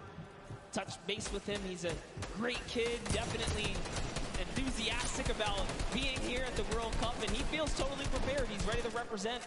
He's one of the few controller players to actually qualify for this weekend. This is a big weekend for a lot of players, obviously, clearly. Here you have Cease and Elevate. They haven't found the rhythm. They've been a little quiet, man. They won WSOE, a great duo that has had success in the past, but this has just not been their game so far. Got to get something to turn it around. The talent is certainly there. I think I saw someone on the Fortnite competitive Reddit mention, why is no one talking about Cease and Elevate? And I think it's just important to note that in order for us to talk about it, they got to start doing some things. And I think games 1 and 2 has not been their game. Yeah, and I mean, we were there in the warm-up rounds. A lot of players were not necessarily revealing strategy, but whoa, that's a huge shot on Ziff right there as Mitro sends one flying down the field right there. Sent him packing. Dear me. All right, so back into the action at hand. We're going to have 36 duos left in this. Notable names, obviously, Mega and Dubs. Benji Fishy, Mr. Savage. A lot of people in the crowd popped for Benji Fishy when he walked out, as well as Mr. Savage. For due reason, this is a stupendous duo. The double snipe combination from Benji Fishy and Mr. Savage. Big shot right there. These double snipes, you gotta be careful. There's no standing still in a box here because you might eat one right there. They line up another. Right. Not quite successful that time around, but hey, all damage matters. Storm Surge, you want to be dealing damage. You cannot stay idle. There are no free passes at the World Cup. Look what happened in game 1, man. The Storm Surge claimed a lot of victims. You have to be engaging in fights. You cannot stay still. There's Fwexy and Letwick on the move. Nyrox right behind him from the Cooler organization. Benji Fishy's going to be down. Just saw that one off on the side. Mr. Savage now having to deal with a player that had engaged on him. He's going to get built above. He just needs to wait this one out here, but Benji does get cleaned up. Yeah, that was going to be Fwexy. And that was such a sneaky ambush right there. He used the shadow bomb, pushed up. Notice Benji was kind of over-peeking, harassing players with that sniper. You cannot hold down scope right there. He ate a shotgun to the face, and that's why Benji goes down. And I love what Savage did here. He just went for high ground. He had to immediately get out of there and leave his duo behind. So what can Mr. Savage do? One of the best mechanical players here today. What can he do by himself? It's not going to be easy. Not with a lobby like this. At this point in time, he's really just looking to play the keep away game. Maybe he can pick off a player with that heavy sniper, get an elimination for himself. They only have 1 point right now, and they're nowhere near getting the placement points currently. But he's still looking to harass some players. Put some pressure on them. Now you see that half out circle. Only 2 duos are going to be inside of there. So everyone's going to have to start to move over to that east side. It's going to be a struggle for so many players. They're starting to make the moves right now. They want to try and gatekeep, prevent these players from getting inside. This is a team we want to watch right now during this rotation. Mongrel and Mitro, they are masters at executing, especially when they have mobility like this to cut across the field. They are on the hunt right now, and there's no reason for them to rush. Once they spot out someone, they're gonna pounce. They're gonna jump on that target. Yeah, they're gonna wait for you to make that mistake. And with the nerves at an all-time high here, players are certainly gonna make that error in judgment. Saw it happen in scrims when we were looking at players just getting warmed up. So much at stake here, but there's the launch pad. It's going to go out now. Need to be wary of just getting beamed in the sky. So many times you think that you're just going to be sailing away with no problem, not a care in the world, and then you just end up losing all of your shields, all of your HP, and then that's it. You're done. I've seen it countless number of times. People tweet out, you know, you fly across, you get taken out the sky, but it's all about timing. Neither Mitro nor Mongrel was shot once on that rotation, and it was masterfully done right there. And whoa, it looks like they're tracking so beautifully. Catches someone trying to just kind of rotate on by in a shadow bomb, but that was not enough. You are not safe from the shadows there, buddy. Another thing, too, was that when they were out of position for a brief moment, the way that they were able to just get back together, right? That patience with one another, the communication, you need to have it when you're getting down to these final moments. 25 duos are going to still be standing here. You got Calculator and Macwood. They're going to have that high ground up above. You shouldn't be comfortable just yet, because anything can happen here. Look at where that next circle is going to be going. Moves need to be made. With that RPG, I mean, they can basically take high ground at any given moment that they want nor choose. Calculator looking around, already on 4 eliminations for Macwood. Macwood did say he's the fragger of the duo. We'll see if Calculator can keep up right now. I am just poking good fun because Calculator loves to talk a big game on the social medias. He really does, man. He's a character without a doubt. But right now, there's no fun and games to be had. This is Game 3 of the Fortnite World Cup Finals. It's time to put up or shut up for a lot of these players. Look at that, wasting no extra mats. They do not waste more than they have to. This was earlier on. An elimination onto Mongrel and Mitro. There you have it. Out of the game once again. That duo, European powerhouse, gonna pay there to Dubs and Mega. So far, so good. Macwood, again, just holding this positioning right here. He is gonna get blocked out with his teammate accidentally, but it's all good. This is still his ground to control right now. They have clear control of the skies here. And they have a ton of builds to work with as well, Monster. 4 eliminations for Macwood. A great game for him thus far. That's 4 points for this duo, but he's going to be taking some shots. Has to be careful there. And there you can see the lay of the land, Monster. Yes, the placement thresholds will be divvied out soon. There goes the Storm Surge already ringing down on players. Jay has to make a big move. Doesn't matter. Zate is going to wrap up right here as Keys goes down as well. And the shots are flying. And you can just look at the overhead, the chaos that's going on in the mid-ground specifically. And look who's still in this, Saf. They're going to be in first place. If they keep this going, another dominant game for them, another high-placing game could be the difference maker to keep them in that first place position. Up on the high ground, Calculator and Macwood putting down shots yet again, not giving players any moment to be comfortable whatsoever. Look at the names that are here, though. The Rockets now starting to fly by Wolfies. Wolfies having to defend himself. Zate's going to be out of this one, so now it's going to be up to Saf. And Saf, he had to see his teammate go down, but his back's going to be to the Storm there. Now looking at Mega, who's waiting this one out. He knows on the right side of your screen, you can see it down low, that these players, they're going to try and force their way into his box, so he has to play defense. He has to disengage. And there's Saf, who just lost his teammate Zafe. Now he's going to be running this one solo. And then up above, it's Macwood and Calculator. This whole time, they picked up 3 eliminations from that whole exchange, Monster. That's exactly where you want to be. They're still putting this pressure down. And Zaf is looking for one, but it's Vinny who's going to take him out right there. So Vinny's going to find his first elimination, and he has so much health. He is in the game right now, although by himself because Zexro is down. And now Oslo, Bad Sniper, one of the few duos that are still left in this game right here. Arkham somehow, with a masterful rotation, he's still in as well. Bad Snipers at 11 eliminations with Oslo here. Wow, unreal stuff. Bad Sniper is going to be out of this one. Macwood and Calculator still owning the high ground on the mid. Down below, Dubs and Mega, one of the premier duos here at the Fortnite World Cup Finals. Could they get the high ground and wrestle the control away from Calculator and Macwood? Oslo waiting for Vinny. You can see that engagement down low, but we got to focus what's going on above here, because Macwood and Calculator, they have their eyes on Dubs and Mega, and they do not want to give them that freedom to dictate where they want to go. They want to try and pinch them. Arkrum just eliminated Vinny on that, and it's going to be Oslo and Arkrum down low, but you're going to have a clash, a 2v2 in the high and in the mid ground, and Dubs and Mega feeling that pressure, needing to just dial back here, wait a minute, because I think what they're doing is they're just trying to see if they're going to run out of builds potentially. I mean, the play here certainly has just been defense, defense, defense. Yes, that's right. Oslo's now left by himself. All he has to do is time this fight, so long as he doesn't bother them. But Dubs and Mega try to go for the high ground and make a fatal error. They fall to the low here, Golden Boy. This isn't looking good there. Mega and Dubs, they have the low ground, the ultimate low ground. Oslo's going to be outside, but they get the elimination. Calculator and Macwood, they're holding the high ground, and that's the victory royale. Macwood pops off in game 3. 7 eliminations for him, 2 for Calculator, 9 total, plus the victory royale. 19 points for that duo. Crushed it. There was just something about the loadout. Seeing that RPG once they already were holding the best point, the high ground. You just knew pressure, and that's what Macwood did there. What was it, 7 eliminations? Hey, shout out to Calculator too. He got a couple at the end. Yeah, he had his back. Most importantly, Dubs and Mega constantly playing that defense.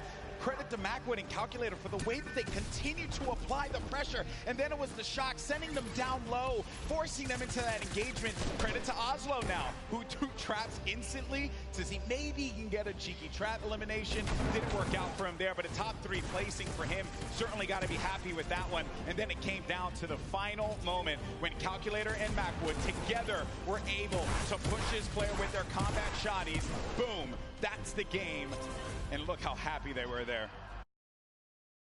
So good. Gotta love the reactions right there. Whew. What a game that was. Had a little bit of a slow ramp up, you know? But that's what Fortnite will do to you. You're just talking, you're having a conversation about where the positioning is going to be, and then out of nowhere, boom, you're in the action, you're in the fight, and things start to get wild. Great game there for Macwood and Calculator. Calculator winning on the world stage, man. Look at that. Eat your heart out, Reddit. I gotta say, you know, I'm sure he's proved a lot of people wrong, and you have to respect it. Yeah. But, Golden Boy, I want to see where we stand here. Where are we right now? So at the top, it's still going to be Saf and Zate with 38 points. They have that victory royale from game 1 and 16 eliminations. Mega, Dubs, second place, looking pretty. No victory royales for them thus far. You saw Zexro and Vinny do the same thing, but it's Calculator and Macwood that jump up to 6th place. They have 22 points total, 12 eliminations in that game. They're finally in that top 10. I want to take it one step further. Bad Sniper and Oslo jump up to 13 total eliminations. They didn't have anything up until this point. They just had one great pop-off game. And suddenly they're in the running here. It is anyone's game in the top 10 because you have to be consistent. And again, there's always those wild cards, those pop-off moments. And here's a look at page 2. Any of these guys are still in the running right now. You got Bell and Scarlet, who've been wrestled out of the top 10. The Japanese duo who had a premier game in game number 1. Benji Fishy, Mr. Savage saw their demise earlier on. They're going to have 13 points there, but you saw the standings, and we're in game 3. And these games are going to be so critical. Games 3 and 4 really set that tone, because once you get into like game 5, a lot of players are going to be down low. Like, there's an opportunity for you to try and get your way into that top 20, which is where you're really going to start to get a lot in the prizing. But for the folks that are going to be sitting in top 10 right now, they're going to be feeling very nice about their current standings. For game 3 to be in 2nd place, Dubs and Mega, and then Saf and Zate still performing so well. And that's the crazy part.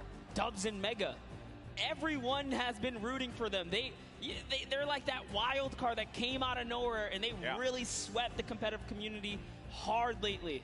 Yeah, that's right. So I did get word. We have Jordan standing by with our winners from game 3. Jordan, take it away.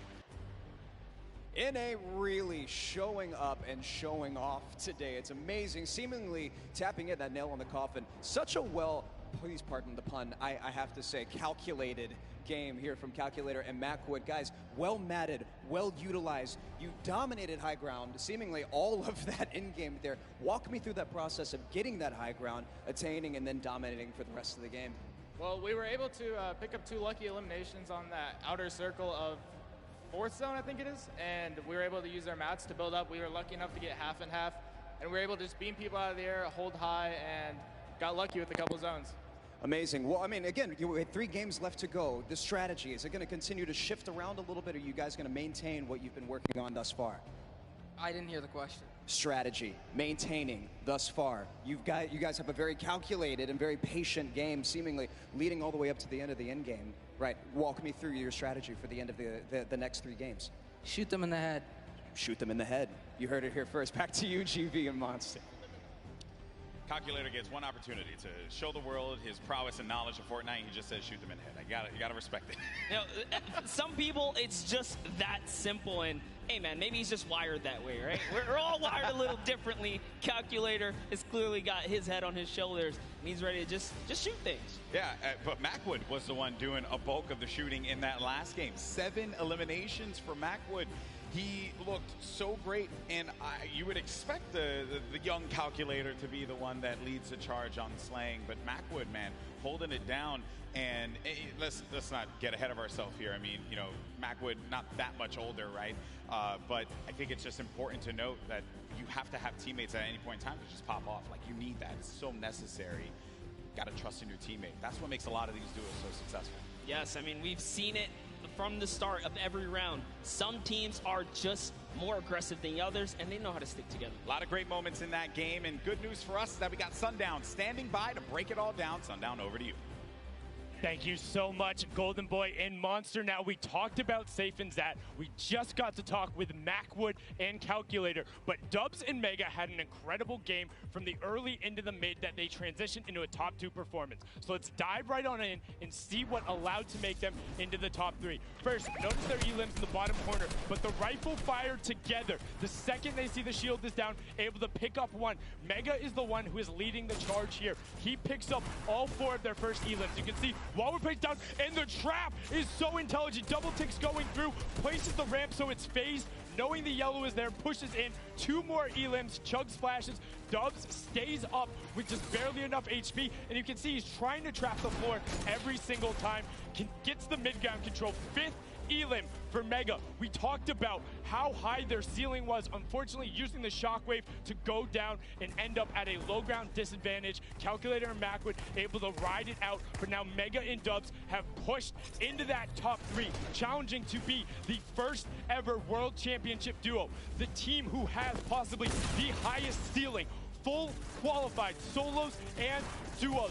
The question is, in the last half, the last 3 games, will they be able to keep it up? Will NA stay on top? Will Serpent and Hype represent Oceania and upset the apple cart? I'm about ready to see some hype myself. Let's throw it back inside for the last 3 games. Gentlemen, take it away. Well, if you want hype, got you covered, baby, because these games have been incredible. And if you're just joining us for the first time, welcome to the Fortnite World Cup Finals live from New York City. We're in the Arthur Ashe Stadium. Game 3 just concluded. We had 3 different winners across 3 different games. This is our duos competition. These players are playing for a lot of money in prizing. So much on the line here. Lives will change forever after today for those players that are on the stage and some of the folks you're seeing on your screen right now in, well, I would say in different situations than they would find themselves in. You got Vinny and Zexro, they're right there. Zayt and Saf, 3 games in, still holding on to first place. It has been wild stuff. Welcome, I'm Golden Boy alongside with Monster D-Face here, and it's been a great day. Really, there's nothing more that you could possibly say about it. And as I had mentioned before, the prizing, the money that these guys are battling it out for, this is it. First place will take home $3 million. Second place gets $2.2 million. Like, that's just absurd. You get in the, where is this here? 4 millionaires, 4 millionaire duos before the weekend is over, not to mention all the fame and clout that comes with it. So I think you'll be pretty well off at that point, but everyone's a winner here. We're here to celebrate all of the competitors that made it this far to the Fortnite World Cup final stage, because those 10 weekends of qualifications were not easy. Yeah, when you get into 10th place, That's where you really start to rack up the coin. But game 4 now about to begin. Here we go, folks. Let's see who's going to come out on top. We've had 3 different winners, but our top performers have been consistent through and through. Are we going to see a repeat winner? Are we going to get a new one to add to the list? It's now time. The battle bus is loaded up. Let's start game 4. And you know what? Every game so far, we've seen a new winner. I love that. Same thing with the Pro-Am. There was always some new duo showing that, hey, we've been playing this game. We're ready to take a victory. Everyone here has the potential to come out on top, and you see it unfold in those final moments. Throughout the weekend, we've been doing interviews, meeting with fans, and talking to people, and a lot of folks have asked, who do you think is going to win? And I know it sounds like a cop-out answer, but I'll be very real with you all. I have no freaking idea because it truly is up. It's up in the air. This is a battle royale game. At any point in time, you can have Macwood and Calculator just having the game of their lives in game 3, and now look, boom, they're going to be sitting in the top 10. I mean, how do you even predict that? We nearly saw it with Zay and Saf. I think anyone with good logic can clearly put their money on people that have had prior experience, but even that is not enough because Macwood and Calculator are showing that, hey, you know what? We don't even need that. We're here to slay. Dubs and Mega, they're in second place. They made their names in these qualifiers that led us up to this point. They did not find themselves in land. This is the first time these young men are up there playing on this stage. When I was their age, I couldn't even believe that I would be capable of doing something like that. And they're doing it, and they're doing it with style. And then to make matters worse for everyone else in the server, they've been so consistent, deadly through and through.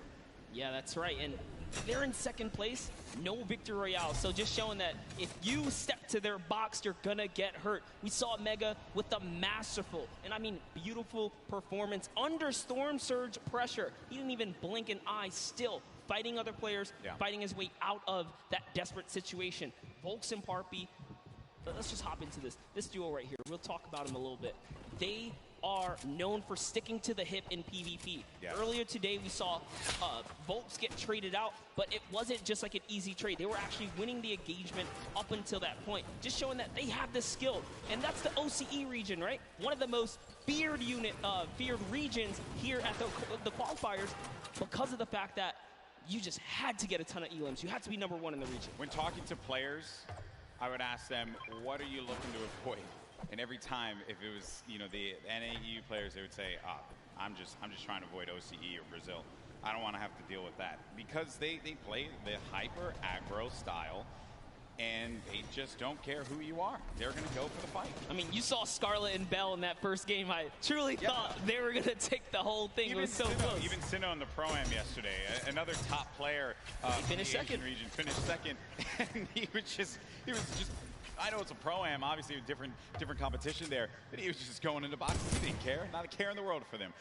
Now, Volks and Parpy do find a player above here, right by the jet stream. And he hit him once for whites already, so that means there is no shield on that player. You can have up to 100 effective shield. That player's dangerously weak, and folks just keep an eye on him. He doesn't know if he's slipped out already, and says, you know what, I'm going to go back to my teammate. It's a little too risky getting split up here. Yeah, play for the mid to late game in this situation now, but 7SSK is going to be dealing once again with Spades and Crimson. Seems like just a constant for them. They cannot seem to win out on this fight. Crimson's going to be down though, so the advantage could be going in the favor of Jamside and 7SSK. Spades going to have the high ground, now having to deal with a 1v2. Does he have what it takes to pull this one off? He doesn't own that wall. He has no more builds to work with as well. They're going to push out, and Spades couldn't deal with it, and that's going to be the win there for those two. You would think for Jamside and SSK, like, hey, you know, we've been landing here, haven't been successful. Do you mix it up? They say, nah, I'm going to stick to my guns here because everyone's a winner regardless. The VP boys coming out on top. Week 6 qualifiers for them. And they just need that game, that one game. So many of these players in that one game that catapults them into the top 10. Then the momentum shifts, the confidence starts to rise up. You think to yourself, I am capable of being able to do this. Mongrel looking for it right here. Love this dual perspective right now. Mongrel's actually looking for a side angle. He's going for the offense, pushing out. Is he tracking this player down? It's really hard to tell. they're getting into, really just going deeper into Neo tilted. If you hang on the outskirts or by the slips, you're at huge risk for getting dived onto. It looks like they say, you know what, we're just going to continue to push on through. Those guys dive off, and those markers are actually the trackers. They say, hey, they're going this way. Mongrel still wants a piece of this. Keeping up with where players are moving in the crowded Neo tilted, a new area that was introduced just a little while ago. Some players made Tilted Towers their home. This was a drop spot for so many, the likes of Nick Merckx, Aiden, right? But ever since it changed, you started to see players second guess whether or not they wanted to go to the new Tilted. Talking to Aiden earlier, actually when we went out to go get pizza and stuff, he had mentioned like Tilted's just a whole different beast now. Just not something that he really would want to deal with. That's why you don't really see him going that way anymore. Yeah, it's just a different lay of the land. As things start to shift, different comforts kind of tend to evolve and whatnot here. But we have Twiz in cover H looking for a push down right now. And they have the positioning. They have the high ground. And it's just a matter of, do we want to dive down? They don't want to give up their angle. They know this duo below them have a flint knock. Flint knock can do so much damage if you peek the wrong way. Minimal's going to hit you for about 80. This duo from New Zealand, we had a chance to talk to them for that piece. And great to see that friendship, the communication that they'll have with one another. Something that a lot of these duos that came together for the Fortnite World Cup duos portion of the finals don't really have. They don't have that cohesion, that chemistry that these two will have, right? That Saf and Zayt would have as well. Crazy to think there's 89 players in the lobby and 48 duos, so a lot of disengages, a lot of solos out there right now. Keenstar and Hunter looking to defend themselves right now, and it's just a cat game right here, cat and mouse game. What are they going to do? They actually shockwave on out of there, and into the slip they go. They're out. They're trying to get away. That was a shadow bomb right there, and he's gone. Yeah, I was a little worried about that duo that was coming in, but the storm is creeping up now. This is only phase one. Nyx gets knocked by Zexro. Saw that in the elimination feed just a second ago. Item and Derox out in the wide open. And it looks like, actually, they saw Mend right there building by himself in a one poor wooden shack, and they're pushing the shack now. So Twiz is going to hear these shots off in the distance, but looks like we're hopping over to the Loot Lake area where it's Macwood and Calculator going against Daedra and Miz. This is a top 10 contenders right here. The Game 3 winners now having to deal with Daedra and Miz. Shots as well, snipe shot, you just heard that one squeak by Daedra. Need to be careful there, there's some more shots being laid out. Disengage as well. And they're just really pushing them away from here because you've got to get to that safe zone. Don't want to have to deal with the storm, obviously. It's still early games here, so you're not going to be ticked for too much. But you're really looking for this next zone, where you're going to start to move here. And this, again, the game is going to be so slow in the start because as you get closer and closer to the end, game 4, critical game, Monster. So many points you can earn from this. Flying into the top 10 potentially if we have a new winner that was outside of it. This is where players start to, I guess it really sets in on them that they're going to be playing for $3 million in prizing. Yeah, if it hasn't already, I don't know what world they're living in, but here it is. Twiz goes for the shockwave overhead, and it's Derox who eats a chunky one right there. Cover H looking to chop this bad boy down. In comes the Sinkers. Is it going to be enough, though? The pressure is so real right here. Twiz and Cover H doing it not only for themselves, doing it for New Zealand, their families, and everyone watching them at home. And that is going to be one elimination through. I saw that one pop up. That's number 1 for this duo. The challenge comes in, and that's the win there. 2 elims total. Twiz gets them both. He tried to get out there and play the trap play, but it was not enough.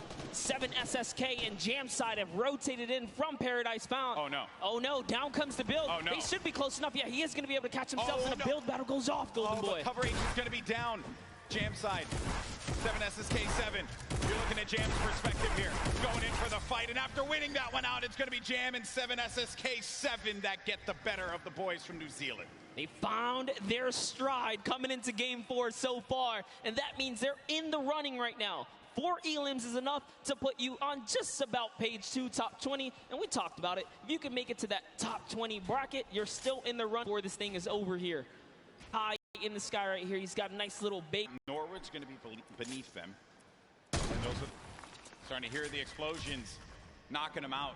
Wow, he actually sent a shot with that? What? How was Cease knocked right there? Just, again, when it comes to Fortnite, you never know what you're really going to expect here. Players will always pull something out of the hat and surprise you each and every time. I was looking over at Macwood, who's playing defense, calculator. Now really having to deal with 2 players angling shots at him. Macwood back into a fighting position, a fighting posture to help his buddy out. And it's so unfortunate because they were just about to push to seal the deal and elevate there, and that third party up on the mountain ruined that push. Slows things down. Elevated Seas having to deal with the stinkers will be moving out of the fight now. I love it right there. He uses the stinkers to back him off, and since he doesn't take friendly damage from it, he pushes right into enemy territory here. He's so offensive. He's on the enemy traps. Oh, man. Macwood gets owned right there. Not what you wanted to see happen after winning game number 3, but Elevate and Seize, we mentioned them before. They just need that moment to pop off so everyone here in New York can see what they're capable of. Such a great duo, but now having to deal with another fight. But to Elevate, what a shot there. On Calculator, sending him packing. Calculator did a great job, though. He did win his straight off against Cease. Ronaldo and Zip are just nearby, though. Looks like they've heard the commotion. They're getting closer. And it's Norwood. Norwood's lurking about. He was like, you know what, getting closer, trying to see what he can do here. And Zip's going to fall down here because of the shockwave. Yeah, Norwood was the one down low, hearing all of the action happening. Zip and Ronaldo now in front of us. They managed to get this wall, just get ownership of it, but the ramp is going to be placed, giving him time to wiggle out of that moment of time. And Norwood actually used all of his shockwaves there to disengage. Yeah, it's not really worth it. By yourself, evidently. Oh, man. And that's Norwood. Norwood tried. Didn't get far. He did not get far at all, my friend, but there's the other duo right in front of him. Zip and Ronaldo have him in the sights. Ronaldo's going to be on the other side now, engaging in the fight, not taking any damage. Such a good job, though. Good job by Zip here to come in and back up his teammate right now. He is trying desperately to get to his teammate here. This is great teamwork. Now they have the pinch lined up, and the trap is down. That's a siphon for Elevate right there. That siphon could be the difference maker for him. Zip doesn't have any shields. Needs to take a moment to just pop the minis. It's a little bit of a reset here. He's still in this too, so he didn't get knocked. He's not full eliminated yet. Which is rough. You don't convert the elim, you don't get the point either here. As Elevate is doing a great job on defense, but the campfire heals down players as well. This is actually really, really smart of them to sit on the campfire right now and just wait and buy time. Always looking to set up the phase through right there, trying to get through the build. Some shockwave comes out, and close but no cigar.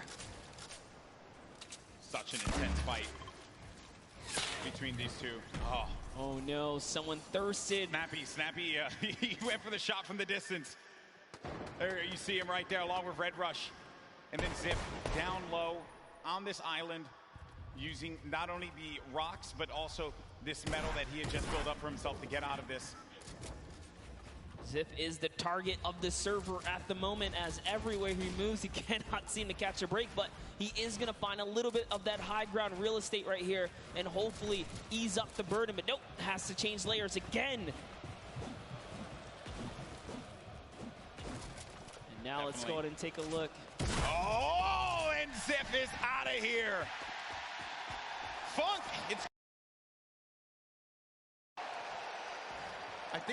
I could have sworn I saw Funk there, but no, I think it was, that was Elevate. Apologies, that was Elevate that did get that. But the secure was there. Moving on now, taking a look at the other side of the map. We have Stompy and Shinken still in the game. Mongra and Mitro, Benji and Savage, Aqua. All of these duos, very, very powerhouse duos here. Yep. Close by right now. 4 eliminations for Benji Fishy. 36 duos remaining. It's going to be a loot late circle. So some water. Players will just have to build over. Nothing that these guys can't handle. Oh, a lot of open air, though. Lots of open air. Benji's at 4 eliminations here. He's been having a good game. They've been playing well. Playing very good. 4 Just elims. the final moments, right? This early in the game to have 4 elims is actually huge. And I love what they're doing right now. Just fishing for damage because Storm Surge. You never want to be under the pressure of the Storm Surge. They know that with 50 players in the lobby dependent on the zone, Storm Surge will activate, excuse me. So Force Sinkers is the perfect tool, perfect utility to have. Can take some damage down on any of these players, getting comfortable inside of a box. Now looking at this, got Vinny down low in a campfire. Saw Aiden and Sean there too. Had a few good moments for Aiden and Sean. It hasn't really been their event so far. Dude. 6 elims. That's insane. Having 6 eliminations already. Take a look at this stat right here. Damage dealt, 842. The match average, every other player on average, 176. That's not even enough to take out a player with shield and health. So they're doing a lot of work on this lobby right now. And they are here to play. Looks like they're going to find themselves another spot. This is actually an interesting spot. But it's all good because they have launch pads. They can get up and over this cliff lip right here. And they're backside safe, so all they have to do is protect their forward angles. I understand we did get some moments of Mongrel earlier on as he's trying to see where players are going to start to make some moves. Let's go ahead and take a look at that. We'll come back and see where they are currently.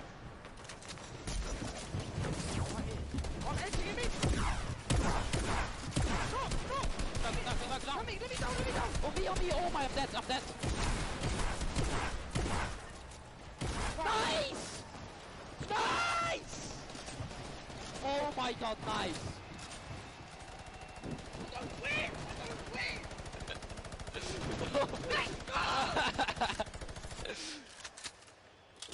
And that's why this is one of the best duos in Fortnite. Way to clutch up in those moments, man. Yeah, the nerves, they have to be shaking there. But Mongrel, just a steely stare. Love it. Love to see it. Get out there and get yourself a duo that's going to clutch up for you today in the Fortnite game. If your friend ain't doing it, drop him. You don't need him. That's right, but you heard him. He said we're going to win loud and confidently. Mongrel and Mitro are here. And they're here to win this game. That's the mission. But everyone else, all 33 duos that remain here have that same objective in mind. Luckily for them, I think that circle does work out for them just a tad. And there it is, Storm Surge. It's now live. And it's going to hurt some people. You either have to do damage or less than 50 players have to be in the lobby. So 6 individual players right Gustavo's now out. are under it. Yep, that's it. Gustavo gets owned right there. Is Wishy going to be able to do something about it? Storm Surge in effect. Dubs and Mega once again. They're in second place in the leaderboards. 3 games have worked out very, very well for them. And they can see that effect. You can see the Storm Surge around you. 51 players. Only 1 player needs to be eliminated, and that will be it. Says, you know what? We balling. They out. They're going. They're trying to get that zone plan for placement right now. And do you blame them? Why not? They're in the lead right now. All they have to do is consistently skate through. They've gotten through the hardest part, the beginning. They're warmed up. As Mega is trying to fish around here and get a good spot in. Looks like they get themselves a little bit more real estate, but their pressure is in because the baller players come in. Right in front of them, too. More defense having to be played here. It's kind of shades of Game 3 when they were in a similar spot, but this was from the high ground. This time, they'll be right in front of them. The action has cooled, though. They can take a moment to reset. Definitely did cost a fair amount of metal right there. Mega now on 300 metals, trying to inch his way to that fence nearby. Just doing a little bit of a material swap right there. Back to Mr. Savage and Benji Fishy with the minigun. The minigun's so good for pressure plays. Spread out a few of those materials. Get ready for the potential movement. Snaking is what you would hear players often mention. They tunnel out, give themselves some coverage. You need a lot of materials for that. Then the artillery strike from up above, a new item that was added. You can build around and give yourself some defense, so really it's just waiting it out rather than having to move out of the blast area. 5 elims for Mr. Savage and Benji Fishy. 6 for Mitro and Mongrel. This has certainly been a dominant game for EU thus far. Yeah, for sure. As Yuang takes out Rote right there. EU player is going to go down. Rote gets the trade out, though. Must have been the zone here as we are cutting across here. Mitro's trying to find some real estate here. Is he going to be able to set up? He's going for the high ground. A little bit of a build-up, but Mongrel's got it under control. He's got the high. Who's putting some pressure down? Yeah, he's getting the shot straight across here, Golden. Yeah, there was a duo right on the other side there that Mitro was concerned about. So he goes low. Then, really, wherever you go, there are going to be players looking right at you. And sometimes you just manage to incur the wrath of the entire server. Luckily for Mitro, that did not happen quite yet. Saf, I just saw Saf get dropped. Zate's going to be separated from his teammate there across the side. And that is the circle creeping on forward. It's going to be open air, open space for them. So the ballers will have space to move around and try to survive here. This is it. It's coming down to the final moments, Monster, for a lot of these players. The pressure's on. Yeah, Saf has already been taken out, so Zate is left to fend for himself here. Can he play for placement? We already know Mongrel Mitro were split up. Can they find themselves amongst the chaos here? Aqua and Nyrox are holding up the high ground here as well, and that's a scary duo. Way up top, uncontested. Not someone that you want to have up above you. Mitro, 6 builds remaining. After this, doesn't really have much left to work with, and the builds go away pretty much instantly. Zate gets eliminated, so that's going to be the end of the duo that's currently in first place in the standings, but Mega and Dubs. Dubs is out as well. 4 eliminations for the duo, the bottom right of your screen. Mega very capable of being able to clutch this out by himself, but it will not be easy. Yeah, Mongrel actually just slips into the low ground too right now, so he is trying to stay alive here. Jumps into someone's box. It's Voron who gets taken out right there by Mongrel, so he's still in the running. Mega goes up and gets traded as well. Vinny's still here too. So many solos remain right now, but there are still several duos in the game here, Golden. And the scariest duo is going to be up above. It's Aqua and Nyrox. They're tarping this up, and they're putting down shots wherever they can. If they can get a few more eliminations, a few more points, that will jettison them up the leaderboards. Elevate has 7 elims as well right now. He has 7 already. Rojo jumps out of the box. From him. Wolfie's still in the game. Controller player. Talking to our boy Christian earlier, he mentioned he loves to get in the faces of players, and it has worked out for him thus far. Elevate is out of the game. 7 eliminations for him, 7 points, not bad at all, and you're going to get the placements to boot. Still, Aqua and Nyrox up above. Then you got Benji Fishy in the game. 5 eliminations for him, 6 total with Mr. Savage's 1. Oh, there's a player in front of him. He pops up in front of him. Oh, that's so scary there, but Benji Fishy is eliminated by Sky. Sky has been around the competitive scene for a long time, and for good reason right there. Nyrox now owning from the high ground, putting that pressure down. A shockwave was initiated right there, but it's not going to be enough. This is their map to control right here in the final moments. They're the only duo standing, Golden Boy. This is their game to win. The cooler duo. Is this going to happen? As they're putting the pressure on these players down low. They're synergized, they're communicating, and they're ready to pick up this victory royale in Game 4. He only has 10 builds, though. This is very intense. Both of them don't have much here. He's going to put all the splashes down. Is that the decision right there to commit? Looks like the shockwave is going to cause an eruption in the high ground, and now they're in the zone here. What's going to happen here? This is so close. 5 players remaining. Few left as the shockwave is going to send him all the way up. Nyrox takes out Falconer down low, and he's wrestling with everyone, but Nyrox is out. Oh no, he does manage to get the elimination, and in the storm, he gets the victory royale. 7 eliminations for the duo. A big, big win for Nyrox and Aqua. Huge shockwave play in the final moments right there. It's going to propel him to the high ground and allow him to work top down. But not only that, it chucked everyone into the zone for a couple of seconds right there. So it truly was the ultimate disruption right there. The shockwave, the end of the game, will just change everything. The complexion of it all. And it's just everything that had happened right at the end here. Look at Nyrox. He just went down low. He wanted to get scrappy with him. He goes down. That's Sky and Chapix. And then it's Aqua who follows it up. Flew up right into the sky there. That was actually cool. I also like looking at the player's face at these moments because the focus that he has. Ooh, man. To hit your shots. You must hit your shots. Look at that. Stompy, Jinkin have talked about Aqua and Nyrox as players to look out for. They're scary competitors on the scene, and good to see them take a victory royale. Yeah, in EU, right? So we've had 2 NA, 2 EU now. You know, getting a little scrappy out there. Spicy. I like to see it, right? Everyone's like, EU, where you at? NA, where you at, right? But hey, that is the game, right? You never know what you're gonna get. Saf and Zate still hold on to first place, but it's only gonna be by 2 points. Dubs and Mega, they're looking for that victory royale. If they're able to get it, hey, they could find themselves in first. Vinny and Zexro in third place currently with 35 points, 5 shy of first place. Saf and Zate have to hold on to their title as the kings of the mountain. And in that last game, they just could not put it together. These last few games for this duo is going to be critical given how close this gap is between all of the players in the top 10. That's right, and take a look at your next page here. We saw plenty of Spades and Crims winning that Paradise Palms kind of early interaction, but one loss sets them way back to the second page now because you have to continue to accrue points here. But look, Epic Whale still here as well. There's a lot of players in the running. Yeah. Wild stuff from game 4, excuse me, as we've had the EU duo, the cooler duo, managing to get their win on the world stage.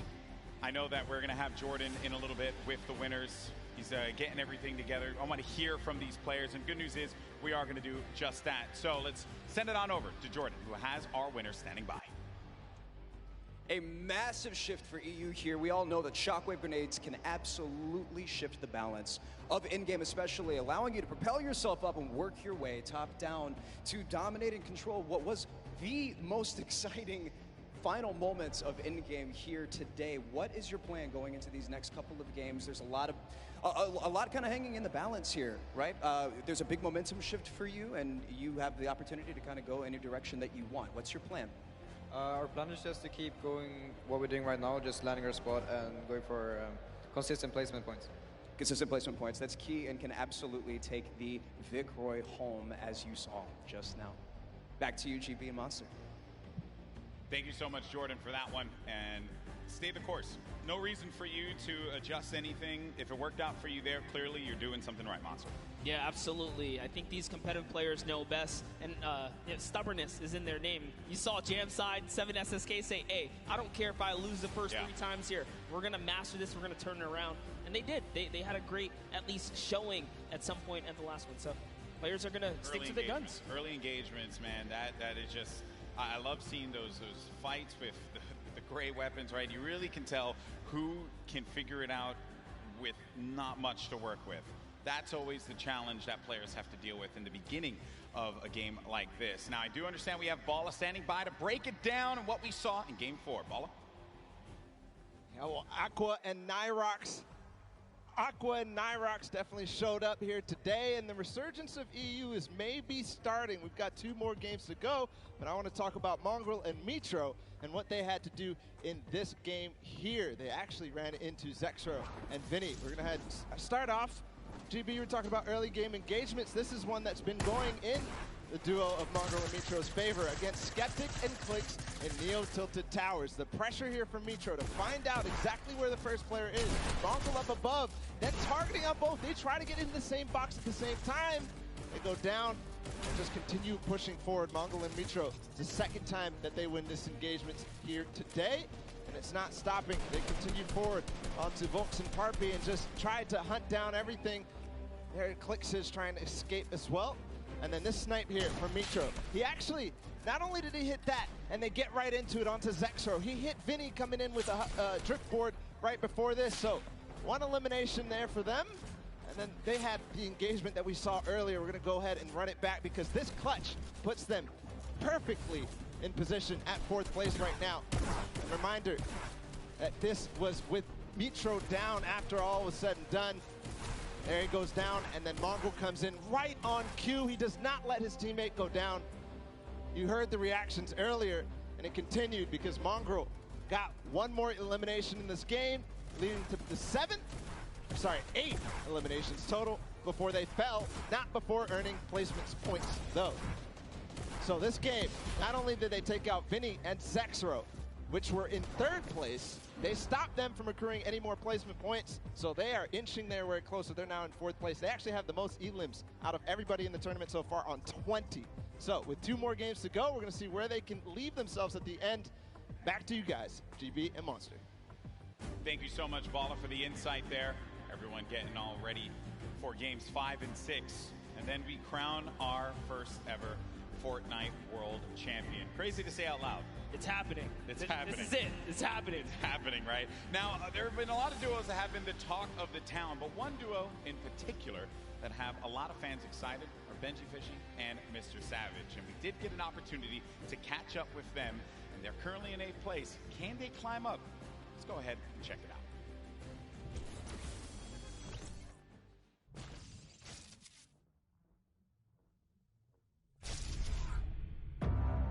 This is a scary duo. Benji Fishy and Mr. Savage.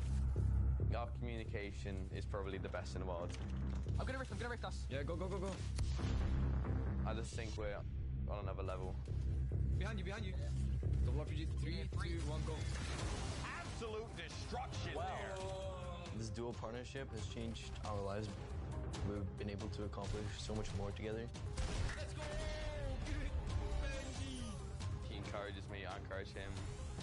We're best friends, we're duo partners, and it makes me smile. Yeah, it's a good feeling. Check me again, bro! We're savage! We're Benji Fishy, bro! My name is Martin Floss Anderson, and I go by the name Mr. Savage.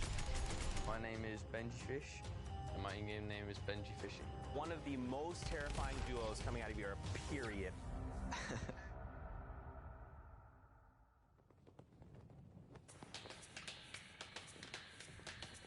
We live in different places, but we talk every day online. I live in Oslo in Norway, and Benji lives... I live in Surrey in the UK. And I travel to England to meet him, see how he's doing here. He has my back. If I ask him something, he'll help me out. We don't actually just play Fortnite. We play other games when we just want to have fun. We have a lot of the same interests. He's always really humble. I love his personality. Yeah, we're great friends. Shoot. All right, yeah. Shoot. All right, yeah. I'm too good for you. Oh, there's a guy northwest of me. He has an RPG, I'm north. The reason why we're so good at playing duos is because we both have super good mechanical skills, good chemistry, and communication. Okay, 120. Knocked 1. Let's go, dude! Everybody knew in the community that Savage was one of the best players in the world. He knows the game really well, so he makes really good calls.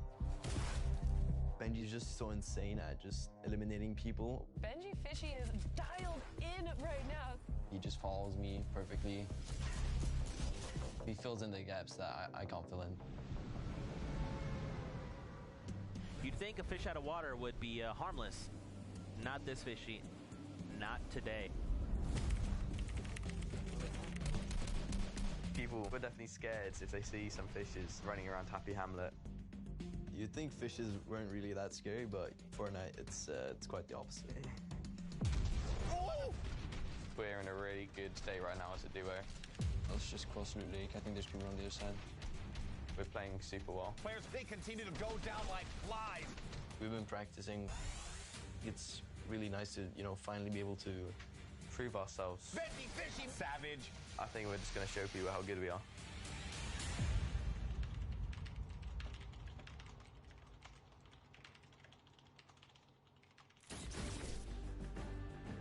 Hey, look at that right there. Some fans of Mr. Savage and Benji Fishy. They were diabolical in the online qualifiers. And maybe, just maybe, with these last 2 games, they could pull it up and get themselves into top 3, maybe even first place. How crazy would that be? Let's be honest. We've seen them do very well so far. Maybe not the performance they were looking for. I know they want to pull a victory. They have everything it takes. They can muscle up from 8th. Yeah. They'll be up there. It's going to be a challenge for not them, but every single player. But we're going to go to a quick break. When we come back, games 5 and 6, and then we crown our first ever Fortnite World Champions. We'll see you on the other side.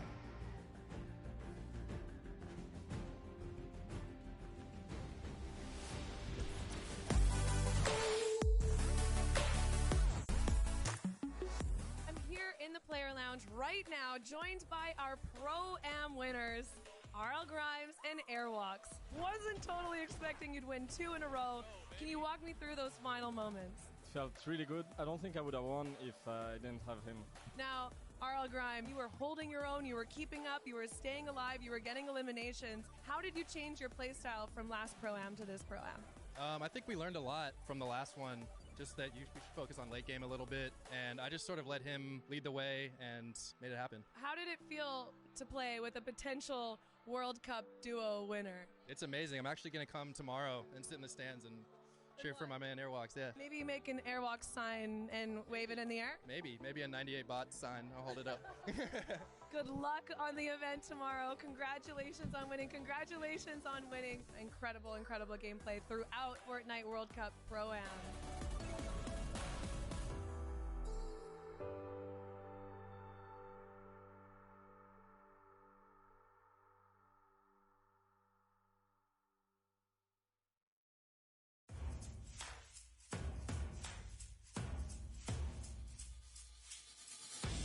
My name is Hype. My name is Serpent. We qualified on the last week. Week 10, doors.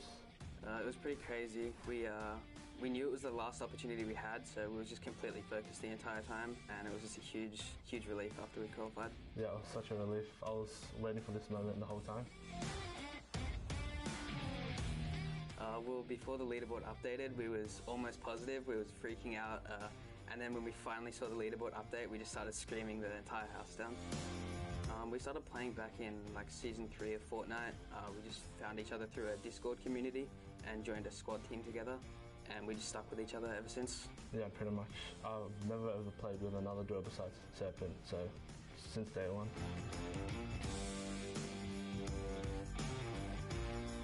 We both make calls. Yeah, we both have things we're a little bit better at, but we try to take the roles like evenly.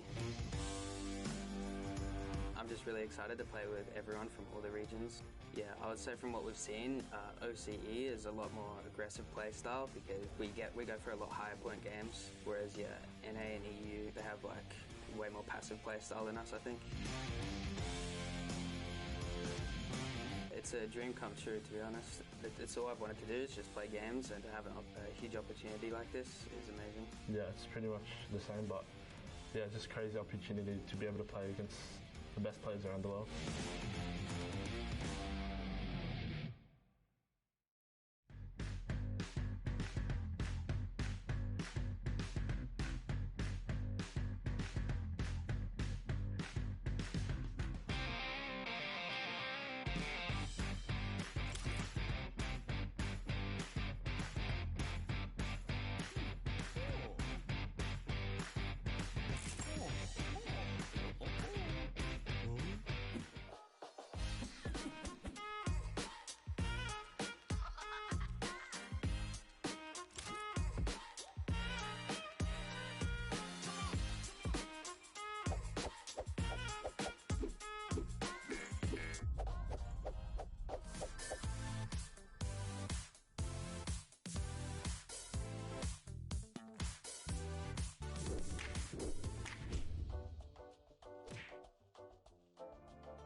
大家好，我是 XXM， 我来自中国。 The rocket's gonna come up through. Are they all coming down? Moon PB. Oh. 我叫小蒙德，我来自中国。我们是在那个亚洲锦标赛第6周海选的时候，然后双排拿到了亚洲第1。A second rocket going to catch both players?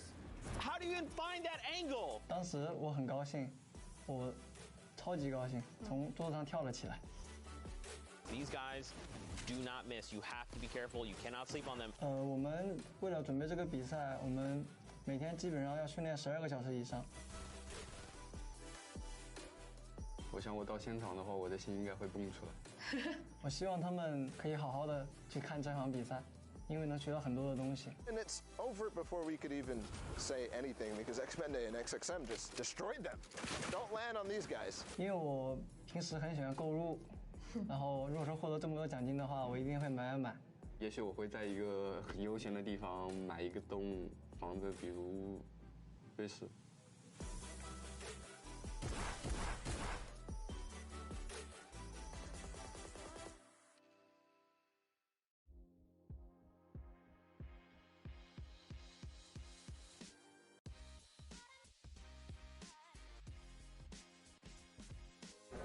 There you go, bro. Nice to meet you. Enjoy your weekend, okay? Thank you. We found respect. Let's see you guys play yesterday for the first time. Yeah. A lot of skills. It's good fun. It's Yeah, really yeah. good It's fun. pretty cool, man. Very impressive. Hey, man. How you doing? Nice to meet you. I've been following you for so long. It's crazy I'm here. I can't believe it, man. Can I get a video of you saying that I'm the best Fortnite player? Okay. Can you say Lucas is the best Fortnite player? Lucas is the best Fortnite player. Okay. All right, guys. Here's Ali, and he has a message. Very important message. Lucas is the best Fortnite player, okay? Thank you, man. Thank you. No worries. Thank you so much. What's up, buddy? What's your name? Kevin, man. Kevin, nice to meet you, bro. How are we doing today? Doing good. Congrats yesterday, man. Thank you. Yeah, it was crazy. $1 million jump. My teammate really clutched up. Yeah, Have a good one. Yeah. Boom. There you go, buddy. Yeah, thank you. I appreciate it. Have a good one, man. Here with my brother. That's your biggest fan. Really? Yeah. Awesome. Love that. Love that. So, man, what's your name? James? And Justin. How we doing, boys? Sign right there. All right, cool. Having fun at the event? Good. That's what I like to hear. Cool. Yeah, it was fun.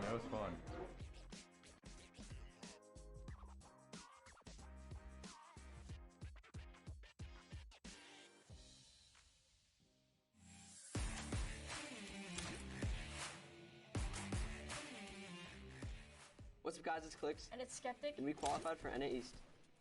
Alright, so me and Clicks' main goal, we even said it the day before in semifinals, we wanted to shoot for top 25 because we qualified the first week that it was duos. So we wanted to shoot for top 25 and we just blew out our expectations of how we played that day. This is my first LAN event ever. I'm 14, so before this, the required LAN age was 16. So this is a life-changing event that Epic gave me. It's mind-blowing and it's a good journey. So one of my friends back in December recommended me to play with Clicks, so I tried playing with him once. We played a few games. We didn't do amazing well, we played pretty good. But I had to do a partner at the time, so I was good. But after he started competing high levels in Share the Love, he got first place and all that, I hit him up and we decided the game. And then the first week, we probably played for 3 days, and that week we qualified. Yeah. So we had 3 days of practice and somehow qualified. Yeah, before a big game, to get my nerves out and make sure I'm on the right track, I literally just scream as loud as I can. Like, my stream knows it, so hopefully that goes a long way. I wash my hands. I'm not joking. No, I wash my hands. I have to get the perfect grip on my mouse, so I wash my hands a lot. Like a lot a day, just to make sure I have a perfect grip on my mouse. Sounds pretty weird, but it helps. Tons of people ask me questions on a daily, like, how do you find the right sensitivity? And I feel like that's obviously the big mechanical way for the game. So I just tell people to stick in one sensitivity and just work your way at it, and it really comes a long way with my aim, my building, everything like that. I say practice makes perfect with everything in life. Just I think about the game. The more you practice, the more you play in creative, the more you'll get mechanical, game-wise, and all that up. So I think practice makes perfect.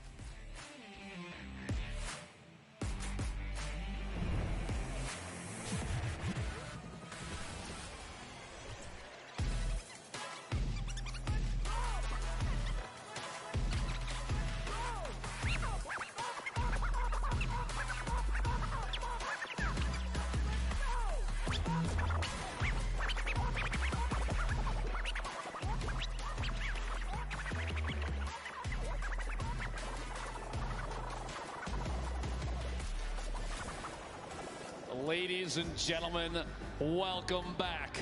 The World Cup Finals Duos competition. My name is Dr. Lupo, and I missed you dearly. Joining me on the desk for the final two matches, Courage JD. You know him, you love him, one of the best men in the industry. Oh, stop. I'm super excited to see what these final two games have in store. We've watched a ridiculous competition thus far. Honestly, it's been insane. I've had a chance to watch some of the plays, some of the shots from some of these players, the accuracy, the heads-up gameplay. Jack, it's been insane. What do you think so far? It's insane, Dr. Lupo. It is great to hear your voice, and I am so excited to be casting these final two games together for the Fortnite World Cup Finals Duo competition. We are 2 games away from crowning our first ever Fortnite World Champions, who will win a combined $3 million US. That is a lot of money if you don't know how much US dollars is worth, because this is the World Cup, as you know. But Ben, I'm so excited. It's insane. The $3 million for first place. It's not the only position on the leaderboard that takes home 7 figures. And to look at that leaderboard, we're going to throw it over to Sundown just to see where everybody stands thus far. Thank you so much, Lupo and Courage. And what we have here is the current top 10 on the board. Now, we talked about this being the World Cup representation coming out in the top 20 from all of the regions in there. You can see NA currently sitting on top, but EU just behind them with representation from Mitro and Mongrel, Rojo, and Wolfies. And then during the break, we got to talk to Hype and Serpent, who have also made a great play. Let's not forget about our most recent victory royale out of Nyrox and Aqua, climbing them into the top 10. Now, what we want to take into account, 2 matches are left. The highest elim totals we've seen out of a pairing is 12. We've seen it twice. What we have seen on the Victory Royale end, we've seen a 9 elimination, but more commonly, it's right around 5 or 6. So what does that mean? We can expect about 2 of the winners to come out with 15 to 16 points. If you look at that top 10 right now, the spread is 17 points. With 2 games remaining, everyone who is on this board has the ability to challenge for the top spot to be the first ever Duos World Champion at the Fortnite World Cup. No one is out of it. The Chinese pair is just off the page as well.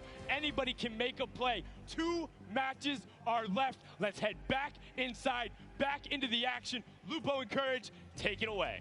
Sundan, thank you so much for your analysis of the board thus far. And you're right.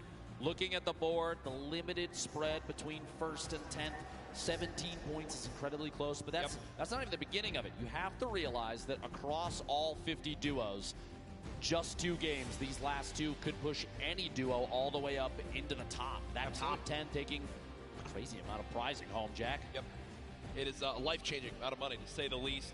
As you know, people watching from around the world, millions and millions tuning in today. Use the hashtag Fortnite World Cup. I want to hear from you right now. Tweet Dr. Lupo, myself, Fortnite.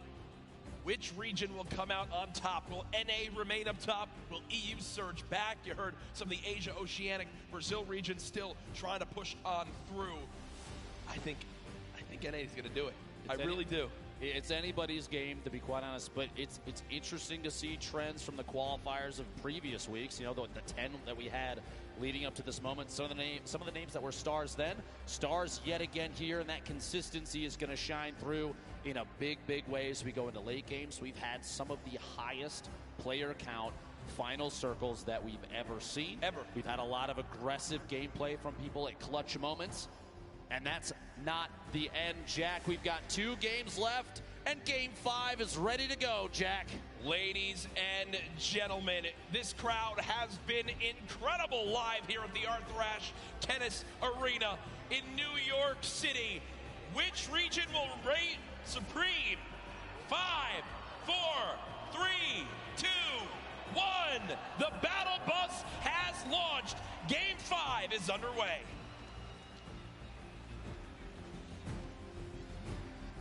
For the last few matches, Jack, we've seen some relatively contested, popular drop zones. I've been watching on Twitter, and a lot of people have discussed whether or not Loot Lake right now is one of the hottest drops in the game. You have a number of duos, high-power duos that have dropped there consistently thus far. Do you think going into this Game 5 and 6, we're gonna see similarly contested early drops, or are people gonna change up the strategy with the amount of prizing going on? I think the thing that we've seen so far is the teams that stick to their strategy are the teams that are staying out on top. It's why they're consistently placing Saf and Zayt, for example. Wouldn't be surprised to see people stick with their normal game one more time. Again, as Sundown did a great job of highlighting, Dr. Lupo, one big performance, 12 limbs in a victory royale, 22-point game would shoot you way up the leaderboards. Oh, yeah. So you can't count yourself out yet, as we do see our last match winners currently on our screen. Uncontested there. Nyrox dropping in an early baller, a very pivotal piece for late game survival. Going to farm up all the materials he can inside. Not going to smash too much of the outside until maybe the last second, just to prevent any reveal of his own position. He's just going to go ahead and move on. And actually does see targets down below. A couple attempted shots. That scope, they are accuracy at this level. Going to have to be very key if you're going to try and pick up an elimination that early. The scope might be exactly what Nyrox needs to establish yet another elimination to put himself higher on the leaderboard of this duo. Remember, the scope, the assault rifle, a hit scan weapon. You aim, you point, you shoot. If it's on him, it'll hit him. And these guys have pinpoint accuracy, as it's known. When you land on the southwest side of the map, if you don't land in an exact big area, it's a very, very scrappy start. It's a lot around getting a baller, rotating on through, and just trying to pick up one chest here, loot one building here, and piece some things together. It's known how tough it can be, but Nyrox and Aqua currently on their way. Let's shift our focus towards Neo Tilted here. You see Mongrel and Mitro, who so many times have been contesting here with Clicks and Skeptic. Clicks and Skeptic so far, pretty quiet day today, Dr. Lupo. I would agree. 4 duos, though, in Tilted. Going to be interesting to see who opts to take an early out. Maybe go for the ballers that spawn in that slipstream around the outside, or maybe get a little aggressive and push on another team that spawns in there. Potentially from an earlier game, though, Skeptic hopefully learned his lesson. You don't want to L the camera necessarily too early. Yep. Love to see the confidence, though. He's a very confident player, which does not surprise me. Extremely skilled, so that kind of gameplay, you're going to see it from Skeptic on and off the stream and on and off the land here. Arthur Ashe Stadium, one of the coolest arenas I think we've ever done this in. Oh, incredible. It's, you walk on through, you see all the tennis greats, and I hope they put up a poster of the winner of the Fortnite World Cup there. It's Serena Williams, Saf and Zayt. Honestly, it would be incredible. It would be. I think that sounds good to me. I think that people wouldn't be confused at all. But maybe it's the start of a great legacy here at this arena. But right now, you begin to point out Mongrel and Mitro landing here every single game. 4 teams though, still in Neo Tilted. When will the battles begin? 97 players left. Every duo still represented. Crazy powerful loadout. You saw he has 4 shadow bombs this early in the game. Those are incredibly powerful going into late game, especially when you're attempting to avoid confrontation as much as possible until just the right moment. You can shadow bomb out of almost anything. Granted, the people that may see you rotate don't have pinpoint accuracy, right, which honestly is typically the case in a lobby like this. Well, we go ahead and look at Lucky Landing right now. 2 teams currently here. This has been the case so far this game. Gustavox 8 and Wishy DP up against M11Z in the duo right there. At this point, yeah, I was going to say, it looks like they're just opting to do a little bit of a split here. Just watching the opponents move around down below. They don't necessarily have to push this yet. They do have a little bit of time before the storm starts to make a move here, so pressure is going to be applied before you know it. But a loadout like this, there's no shotgun in the inventory. They have the shockwaves to rotate if they need to, but those are oftentimes saved for late game if you can do it. It's an easy way to push through opponents' builds that are above you, as we've seen in previous matches countless times. Take the high ground without maybe being challenged. The only downside is you put yourself way out in the open. We did see a number of players get eliminated on the fly, literally, while shooting through the air with a shotgun. So we'll have to see. Shots are behind Gustavox 8. Knocked down, no shield remaining. Wondering if Daedra and M11Z decide to push off his Wishy. Reveals that he does have that heavy sniper, grenades coming on through. Quick little reaction right there to box up for a brief moment. But remember, when you get that shield broken, there is a unique animation and sound effect. So Daedra and M11Z know that Gustavox up top has no shield left, and that heavy sniper rips through the wood right there. Good coordination to get some damage done on this player. Saw Daedra holding that edit, that pyramid at the top, so we can look through, and shots from the duo up above, Wishy and Gustavox, well coordinated. No push yet. This is kind of a stalemate at this point, which for all 4 of these players may end up fighting them in the back. That being said, Wishy, the fly-in right there, pushing up, trying to get past, moving over to this brick pig, and make their way into maybe a little bit of side cover. Shrine made for me on the map is Now Wishy will go ahead and loot that chest alongside Gustavux, who are both out of shields. Looks like Daedra and M1Z did what they wanted to, which is to push them out of Lucky Landing. Not sure if they're going to continue to pursue this. It doesn't appear so right now. And all things considered, I don't think they need to, right? They can go back now, farm up this whole area, check for the certain loot spots that may have been missed, and continue to get materials now. Moving towards Dusty Divot. Rogue members Tetra and Eclipse currently building out up with players just below. Clix and Skeptic, the duo underneath. A little bit of a split for Tetra and Eclipse. Hopefully does not come to bite them in the back. We'll see here in a second. Eclipse pushing up, trying to match position with Tetra. Shots on the baller. You don't want to see those things last too long. Nobody was in it. It was just rolling down the hill. And this could be really useful, Ben, because the players down low that are going to get by this airstrike, I believe it's Clix and Skeptic, are only building with Wood, and Wood gets shredded on through, and Skeptic, because of that, now down to just 25 HP, and that might be the green light for this duo to push on forward. One player challenging up top. Eclipse has him trapped in the box. Does take a little bit more damage. It will be a build battle for height. Eclipse with a ton of materials, but look at the elimination feed. Tetra with the elim onto Skeptic, so it's a 2 versus 1. Clix all by himself. Even if there's a sacrifice to the 2v1, that 1v1 afterwards and the pickup, the revive your teammate might be the best play. We'll see here in a second. Pressure from above, not yet. Clix all by himself right there. To take just a second and heal up. Any chance you can get to get a little bit of HP might be the key to staying alive. And this is where I believe adjustments need to begin to be made, right? Eclipse and Tetra, as they push on forward. Clix now all by himself, trying to force him to happen. There's no shot right there as he goes down. The day of struggles for Skeptic and Clix continue. But the point I was going to make right there is, now you're getting to a point where you need to go and push for those elims if you want to make the climb back up that leaderboard. Eclipse and Tetra obviously still have some work to do in that 2 versus 1 before another team can begin to push on in and try to steal that last elimination. They have to force the 2v1. Thankfully, Clix does it for them. They get the free limb and win that fight at Dusty Divot. Meanwhile, Saf and Zate, first game winners, current leader. Saf beat from above. Oh my gosh, the heavy snipe to knock the pyramid, and immediately capitalizing on Saf being exposed, leaves Zate in a 1v2. A little bit of a panic, and the Shadow Bomb may or may not be enough. Right into the slip to try and sneak away. Gonna run down in some previous builds. That's a quick pick off there from 4ZR and nowhere. And that's the second time we've seen that today. The player with the heavy sniper, they can see that the pyramid is being edited on through and peeked through.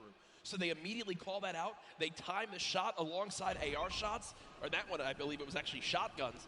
And Saf is eliminated before he can even build a single wall. As right now it's Zate all by himself. Now moving towards the northeastern side of the map near Pressure Plant. Our mech friend no longer there, but Nyx just took a ton of damage. Close by, I believe. Did he get sniped? I think he got sniped. I believe he did. Sitting on quite a bit of healing though. The slurp, minis, that campfire, all going to be big there. You see he's waiting for the campfire to finish. He's going to pop that slurp, get back to 100, 100. Meanwhile, Airwax, Nikov owning the top of the ship here. Just taking shots at anybody that rotates. That high ground advantage, even early game. We look at it a lot late game. Yep. A lot of the build fights and late game rotations are capitalized by players that have the high ground advantage. But even early game, high ground gives the ability to scout. Aiden, Sean goes down. Aiden, an attempt to push on through and try and pick up the elimination on his opponent. Quinton inside the box there, does knock the wall out, picks up the materials, and can't quite grab the card of his teammate. I was going to say, I think that the teammate was not. So it is a 1 versus 1 in this fight. Aiden at max HP, gets the high ground for the moment. Quinton, absolutely the health disadvantage. Aiden most likely knows this, continues to push for this elimination, wants to clean this up as quickly as possible. Wondering if Quinton has any traps to be used right here. Doesn't appear so as of right now. That edit was just missed by Quinton as he tried to go push back up to the high ground. Just get above. Aiden pushes on in, spraying. Unfortunately not able to connect, takes 44 damage right there. Quinton, a masterful fight so far. Aiden's health advantage now gone as they're about 15 HP between each other. But Aiden has the chug splashes, and Dr. Lupo, they show off just how good they are right there. Quinton stuck all the way up top, popping that med kit, trying to get back to 100 HP. Aiden and Quinton in a little standoff here, a back and forth of epic proportions. Quinton, there's the storm. A little bit of pressure. Yep. Up above. Quinton trying to watch that, holding that pyramid edit to the peak. Trying to catch himself up inside the pyramid by resetting. Can't quite do it. Does fight for high ground. Aiden on controller. Don't forget that. One of the best controller players we've ever seen. 101 HP remaining. these inside the box fights, the combat for who can own a wall, the back and forth is insane. And the top down view, Aiden can't quite get that pyramid edit and gets caught in his own door. Did he miss? Yeah, I think he missed the edit out. Did wind up building a door, and Quentin makes it back in time to grab the reboot card. So Aiden and Sean go down quite early in game number 5. 74 players remaining. Storm Surge still currently in play. Zayt and Sap far above it at 385 damage above. Shouldn't really have to worry about that too much. As Zayt is in another skirmish right here. Dr. Lupo not deciding to use the chug splashes to get that health up. An interesting note here, you see Zayt taking single swings the wall that he doesn't own. He's attempting to bait the player from stopping a heal. He wants him to disengage from that so he can basically force a fight. He doesn't want them to get any of that HP back. You got the floor. Shield. And he already had that wall! Oh my gosh, and Tux goes down. What an angle shot from Zayt there. And that right there is Zayt baiting his opponent into making that exact move. What you just saw was why Zayt has remained one of the best players in competitive Fortnite from the very early days. He replaced the first wall before that fight even began. Then he moved towards his opponent, shot out the floor to push him towards the wall he already replaced. And once he did that, once the player ran and thought he was safe, he quickly hops on up, edits his own wall that he placed earlier, and gets the free elimination. It's one of those plays that separates Zayt from the millions of other players that play Fortnite. There's a reason they won that first game, Jack. It's going to show through and through throughout all these matches. Ziff is called on your screen here. Game 5. 2 matches remaining. It's a very easternmost zone, Dr. Lupo, so you're looking towards it right now. Lonely Lodge will still narrowly be in play. Outside of that, just the drone ship from up above. The right side of your screen, don't get the format for these. Oh, Quinn goes down. I think he got caught with his build still in his hand. He wasn't expecting it. See the blueprint out. You hate to see that. The victory royale worth 10 points. Top 5 is 7. Top 10 is 5. Top 15 gets you 3. And every elimination, that single point, and every elimination so valuable in 6 matches. We're not looking at the same 10 that we saw in the qualifying weeks. You have only the 6, but it's a guaranteed 6. You have to take advantage of every elim you can, because looking at the leaderboard like Sundown did earlier, 17 points at that time spread 1st to 10th place. Yep. Here the fights continue. Tyler 15 and Lanane in an awkward position right now as Tyler 15 has gone down, and there's pressure from both sides. And you've got to think these players know exactly where they are, and that's what they're going to do. Already 4 eliminations between 4TR as well as Noward, and they're trying to get this wall replaced. They've got one. Did he get the pyramid as well? I can't tell as of right now. Interesting note about Tyler 15 and Lanane. They had planned to run just the first qualifier, week 2 together. And if they did not qualify for the World Cup, they agreed that they were going to try and hook up with their normal duos. Yep. And lo and behold, they qualified for the World Cup. So here they are. They have not spent a whole lot of time together. And it's amazing to say that, because the cohesion between those two, oftentimes when we watch them, they're on top of each other's game the entire time. Yep. And that's why they've made it this far. 65 players left. The next Storm Surge could be happening soon. You see the shockwave grenades used as Trims right now eats a rocket to the face, down to just 79 HP. Thankfully, if you're a Crims fan, he does have 5 minis to pop, 2 big shields. I'm sure Spades. Oh no, Spades is full health, so I was gonna say, I'm sure Spades, if he needs some shields, they are good to go. They are good to go. Spades, Spades just needed more AR ammo to keep shooting, Dr. Exactly. Exactly. Hold down that left click and see what you can get. Especially in situations like this. We even saw that kind of thing happen in the Pro-Am. I think Tim the Tatman faced attacks from multiple sides while in the box. It happens. A number of players know how that feels, and so the ammunition does get chewed through quite quickly. Absolutely is. You see where all these players are stacked up. Rote DW and Blue T taking over that main lodge right now. Sis Lucky. Don't see the duo anywhere, so Sis Lucky might be all by himself at the moment. 62 players left. Zayt, remember, by himself. Saf did get cut down earlier on, and it looks like Vinny also all alone. Maybe Zexor dropped earlier on in this game too. Going into these late games, Jack. Yeah. Especially when we're on the second to last. Pressure is at an all-time high for some of these players, especially the ones that have never experienced a LAN event like this. And this is the biggest one that Fortnite has ever had. Do you think they're going to be able to capitalize on that, take advantage of their own nerves, and use that? to climb the leaderboard? I mean, or is it going to get the best of them? I'm just really, I can't even speak from experience on this. I mean, yeah, sure, I played at a few pro-ams and sure outplaced you, Tim, Ninja, well, basically everyone yesterday as I got top 8, and that was an incredible performance that I'm truly proud of. Jack, you outplaced us in both winnings and wake. But as we take a look at this again, I actually forget what I was going for with this because I was complimenting myself so much. But Nate Hill and Funkbomb, two players who've had a very quiet day so far, 4 points up to this game. They've matched that in this one alone, so they're at 8 overall. And well, that's that moment we're talking about. With the shield broken, the entire lobby has decided you are the player we're going to shoot at.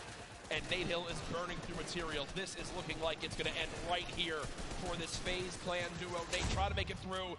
Just a frantic flint knock shot. At that point, it's desperation. 6 total builds, no healing, only 34 HP. Imagine if Nate had caught. Wait. Did tag him. And no.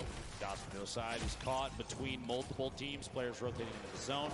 Players that were originally taking shots. A tough break there in Game 5 for Nate Hill and Funkbomb. Keenstar and Hunter do wind up finishing off that elimination with the help of Serpent and crew. 57 players left now. This zone, man, is in the middle of basically a forest, but most trees are now gone. I'm looking at the minimap right now. This is a pretty central zone where everything's remaining, so players on the outside will need to move in from all areas. The zone pushing forward. Here are Mitro and Mongol. A quiet game so far. 0 eliminations up to this point. The question remains, will EU climb up into the top 3? They're just on the outside right now. I know this is NA home turf, but I know the hundreds of thousands of European members of the Fortnite community are out there rooting for duos like Mongol and Mitro to pop on up. And unfortunately, when I mentioned EU duos, I just saw Benji Fishy and Mr. Savage go down to the duo of Arkram and Falconer as they continue to perform well, a team also in the top 6. Not out of this just yet. 1 game still remaining. This circle, a east-southeast push. This is the 50-50 where you're going to see a number of players sit inside the next safe zone and take advantage of that ability to watch people rotate in. That's where a lot of the eliminations mid-game happen, is people trying to get into the next position, and players like Mongrel, Mitro, they are in spots to take advantage of that. That being said, Ronaldo does take out Mitro on the feet, picks up that elimination for the duo.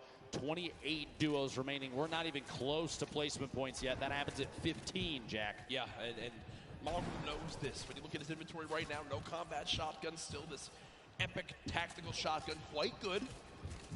The big question for me, 2 shadow bombs, all the movement, how exactly does he play this?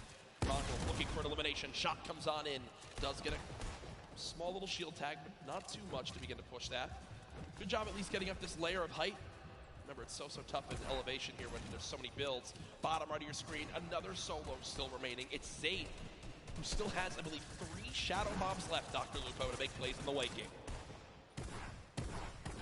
2 of the biggest players we've watched thus far. A lot of people just waiting to see how things are going to play out. Mongrel holding this edit. He's waiting for that opportunity to pop up with that purple tag. See if he can do enough damage to pick up an elimination or at least a knock, especially as we get into the circles where movement of the entire zone is going to happen. A knock will translate into a full elimination. The siphon will kick into the HP or shield. Those last second elims before things start to move, those are huge. They give you that little boost you might need to engage in the fight on the move. Falconer, Arkram sitting in a great spot right now, kind of smack dab in the middle of the current safe zone. Yeah. We have 21 seconds before the circle starts to move. I mean, I feel like this duo hasn't been spoken about a ton so far today. They're currently top 5, Dr. Lupo, in another place where... Incredible players. Yeah, they can absolutely make some noise right here in this one if they can finish strong. Remember, other teams in the top 5, they'll still have representation. With Zate still in this one, Falconer and Arkram. Arkram quite weak at the moment, though, about 120 HP in total. 27 duos left. You're keeping in mind the format of this game. It's top 15, and they're going to go ahead and shockwave across. They both use one shockwave together, and now the push begins. Falconer slowly inching towards this zone. He's being pressured by some stinks at the moment. Only 7 total builds left. He's got to follow up his teammate, and that's a great recovery by this duo. He's made it back to Arkram, but look at the high ground, folks. The battle begins now. Aqua and Nyrox are winners from last game, already back on height, and high ground has been the key to victory so far today. Just underneath Airwax, the back-to-back Pro-Am winner, and his duo Nikov below.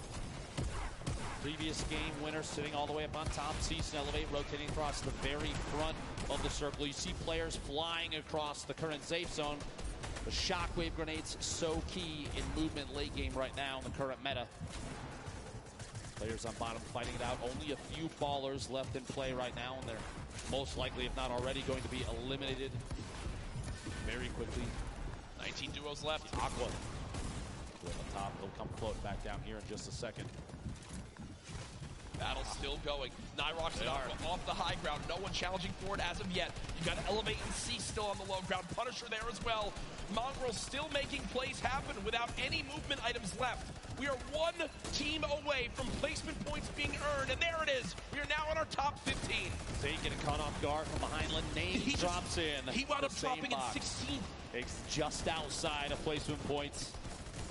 Zay and Saf will not earn placement points this game. The lobby beginning to drop like flies, and look on the high ground still, folks. It's Nyrox and Aqua setting themselves up for a great spot at the end of this game. 2 players still left in ballers. Somehow, Mongrel is, oh no, he goes down right there. 11 players left, Dr. Lupo. Players all the way to the high ground, still Aqua and Nyrox. They have absolute ownership of everything underneath them so long as they stay on top of their material count. They don't get overzealous with those builds. You have to savor those because right now there's nothing left unless you pick it up from a player that gets eliminated. Item at the edge of the zone goes down. Spray from that minigun from Aqua. He is not letting anybody move unchallenged right now. So powerful. 2 duos left. It's Aqua and Nyrox, Cease and Elevate. The rest are all solos down low. Clusia with the elimination on a Chapix. Cease and Elevate deciding to drop down low because I believe they're out of builds. They just got to go brawler mode right now. Cease getting chunked by this minigun of Aqua as he continues to rain down fire. Down goes Cease. Elevate now weak as well. The circle's moving back the other way. Wolfies is at the forefront right now in one of the best spots because of all those builds potentially already owned. He can just make his way on through without challenge. Skype trying to challenge for high ground and gets absolutely beamed. Daedra and Wolfies in this game as solos. Clusia as well. Aqua and Nyrox. Could they get another victory royale? Currently at 5 eliminations this game. Aqua, stick grenades from above. Still riding the minigun. Still 250 small ammunition remaining. And this thing is so punishing from above. You have that high ground advantage. You have the shots on Wolfies from above the elimination, a 3v2 situation. Aqua, Nyrox looking to pick up the first World Cup back-to-back victory royale, Jack. Pressure coming on in. They drop down low. The tag's coming. Oh my gosh! There it is! A 17-point performance from Aqua and Nyrox as they win it again. That alone, those 2 games may be enough to push them all the way to the top of the leaderboard, and they are 1 game away, if they can hold that, from $3 million. My goodness, folks, here it is again. Aqua with that minigun up top just made it impossible for any other team to even try to contest them on high ground. They send Nyrox down, Clusia there as well. Here, Clusia was doing everything he could, but again, when you're at a number disadvantage, Dr. Lupo, a health disadvantage, when you're on the low ground as well, I mean, I just don't see how you could even win the game. He tried to edit him down. Unfortunately, just can't hit the final shots as Aqua still drops him with 200 HP. And again, much deserved as they take the victory royale. The reactions from these players are one of my favorite parts, especially at this level, Jack. Yeah. 1 game remaining. World Cup Finals Duos competition, and the best players we've ever seen in any lobby, literally ever. Yep. And we're here along with literally 18,000 people at Arthur Ashe Stadium. Yeah, and they are enjoying themselves here today. What a feeling it has been. We hope you've enjoyed the coverage so far of the Fortnite World Cup Finals live from New York City. A reminder for the millions watching online right now, we still have another day of competition, and tomorrow it gets even more intense. The solos competition will be underway. Tifu will be involved as well. I'm sure a lot of people here looking forward to that. as it is going to be one to remember tomorrow. There's no duos that can save you. There's no reboots. It's you and you only. The nerves will be at an all-time high. Who do you have? If you look at the entire list of everybody for solos, real quick, one or two names. Who do you think's going to do well? Oh, gosh. Well, I'm looking at anyone who's double qualified. For me, right off the bat, as people that could be favorites. And, whoa, we just got the standings. And now I'm completely shifted focus. Sap and Zayt still in the lead. 3 points, Jack. Yes. First and second are separated by 3 points. The 2 victory royales now for Nyrox and Aqua, definitely moving them way up the leaderboard. But look second at this. Place now. EU and NA. The fight back and forth is there, right? Twitter's talked about it about 1 million times. Yep. Reddit says it over and over again. EU versus NA, and I think right now this leaderboard screams that the competition on both sides is huge. Page 2 on your screen now, Jack. And there's Benji Fishy and Mr. Savage, 12th place right now, 25 points. The difference between 11th and 20th, just 6 points right now. Dr. Lupo, still anybody's game as this continues on through. What a day we've had so far. Just one game left. Everything on the line here. Players preparing for this one as it should be starting up momentarily. But again, there are our leaders. And what we saw right there was them actually looking at second place, seeing exactly where they stand. Remember, when tiebreakers come into play, that second victory royale could make a major difference. We are almost ready for this last game here, but we want to take a look back at game number 5 with Ball. Thank you so much, Courage. The action is crazy, and this leaderboard is so tight at the top. We're going to take a look at some of the moments from Zayt and Sap's game, because Sap actually went down early. So let's go ahead and roll it, because this is Zayt being 300 IQ, using the sound of the slipstream. This is something he does so well. Crouching up. These players have no idea he's coming in. Finishes off the first one right away. That's 4 when Tux tries to make the play, but not before he finishes the elimination. And then Zayt ends up going down, tries to get the wall replaced for a bit, but continues on forward, gets back up with the slipstream, eventually comes back up to take out the last remaining player here. This was a 1v2 clutch. And if you think about the standings right now, they were at 40 points before this game began. They got 3 points in this one here by himself. That's what kept him in the lead here today, right now. Finally picking up Volks on the outside of the zone.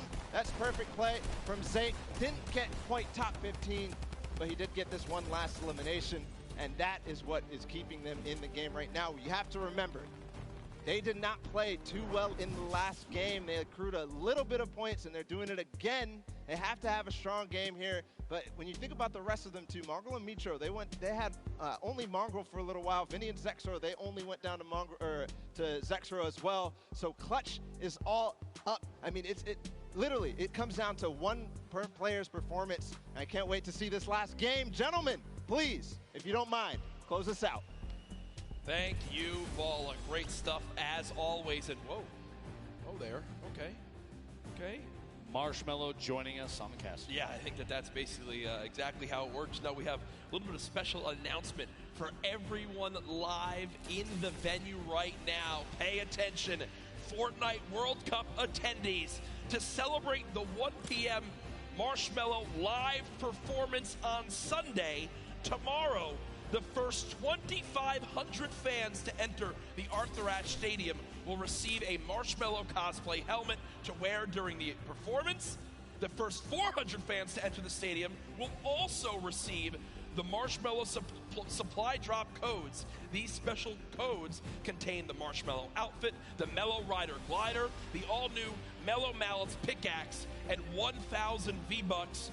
Also, the first 10,000 fans to enter the stadium will receive Fortnite-themed thunder axes to make noise while cheering on their favorite players during the Fortnite World Cup Finals. Doors to the Arthur Ashe Stadium open at 11:30 a.m. tomorrow, so you want to make sure you get here early to make sure you get your seat. I'm looking forward to that. Can you show me the axes, please? I mean, look at this. You know how loud this is going to be in here tomorrow when you're banging these around, when you can annoy your siblings with these when you wind up going home with them. I don't want to give everyone any more ideas, but I'm ready for that performance. It's going to be an absolute blast. I know, I'm sure everyone here looking forward to that as well. Marshmallow is so much fun to watch live, but this is it.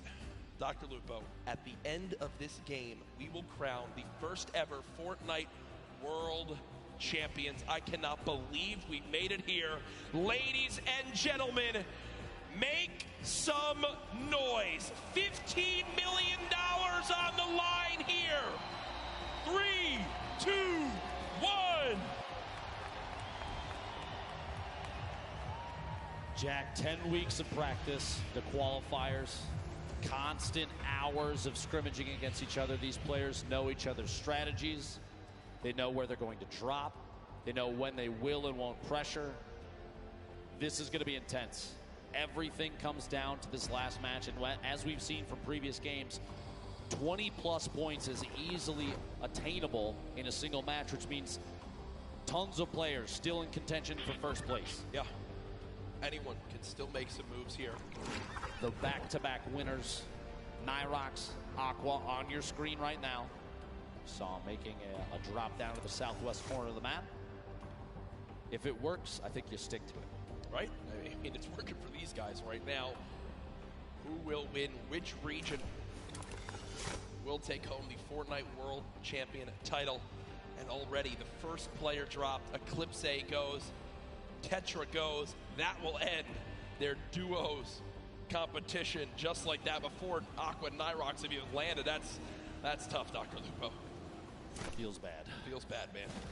Tried their hardest on to the next one. You know, Aqua, quick little note there, dealt 1,152 damage in the last match, over 3 times higher than the match average of 335. I think that goes to show just how involved Aqua and Nyrox love to get when combat situations arise, an opportunity to third party, take shots at players on rotation. Yep. Those damage numbers add up in a big way, and most of the time to eliminations. Jack, every elim's a point. Placement is huge as well. PF Zin and Nyx. Duo from Brazil looking to make shots here. Players over at Snobby do pick up that first elimination. Twiz goes down. His duo nowhere to be seen just yet, but that elim is big for them, an early point, very key. Format on the right side of your screen, if you forgot. Look it up top, that little evil base, the bolt action sniper rifle. Temporarily vaulted, brought back a headshot as a knockdown, 105 to the body. Big damage there. So here we go, players now still fighting. It's Keatstar and Hunter. Shockwave grenades picked up, 20 total builds possible right now. 200 HP, so they have all the shields they could ever want. Wondering if they've done any damage yet to their opponents. Looks like they'll just go ahead and be happy with backing on them for now. Don't want their final game to end super, super early. We can see in the minimap down there. I'm curious if they know other players are over there at Mega Mall. Meanwhile, Aiden and Sean, Paradise bombs. Aiden goes down. It's all up to Sean to try and make the clutch save. It is potable. SSK, Jam side, also dropping down here every single time, but it is not enough. Jam side comes out on top, able to temporarily save his duo. And there goes Aiden and Sean. They now exit the World Cup duos as well. More pressure though. Jay and Little also dropping here at Paradise. These highly contested, very important POIs are big. Oh my gosh, the aggression. Shockwaves in, stink grenades deployed, and there it goes. The elimination comes on through as they got the scent of blood and like sharks in the water chase down their opponent. You can't really blame them either in situations like this, though, especially at the World Cup. If you get a knockdown, if you're in a 2v1, you're even willing to sacrifice your teammate potentially in a situation like that to try and get another. Already, people are dropping much quicker this game. Oh, 100%. Already down to 7 duos eliminated from this one. 84 players left in total. And you might think, you know, that's not a lot in Fortnite, but no, trust me, right now in a lobby like this, they're going quick. And I will say this duo of Daedra and M11Z, if they can make it to late game with the assault rifles they have a legendary assault rifle, Dr. Lupo, and an epic infantry rifle. Both of those can shred. And as we know, editing out windows, finding opponents who are rotating, maybe hitting a slipstream or in shadow form, some well-timed AR shots can mean quick damage and eliminations. We're going to have to see going into the late game if this aggressive gameplay continues. 30 seconds until the circle moves. Meanwhile, over at Neo Tilted, we've seen this 2v2 so many times. Clicks and Skeptic versus Mongrel and Mitro. The high ground taken all the way up top. Pressure from above. Clicks looking to see if he can hit a shot through his quick edit. 103 from Mongrel from underneath. Going to edit out and try and take the high ground. At this point, no shield on clicks inside the box. Trying to get the edit. Can't quite get it just yet.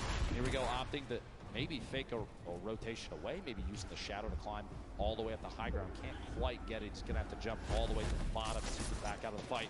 Hits from underneath. He's going to box up just a little bit and rotate for a better angle at this point. Meanwhile, Mitro in the baller.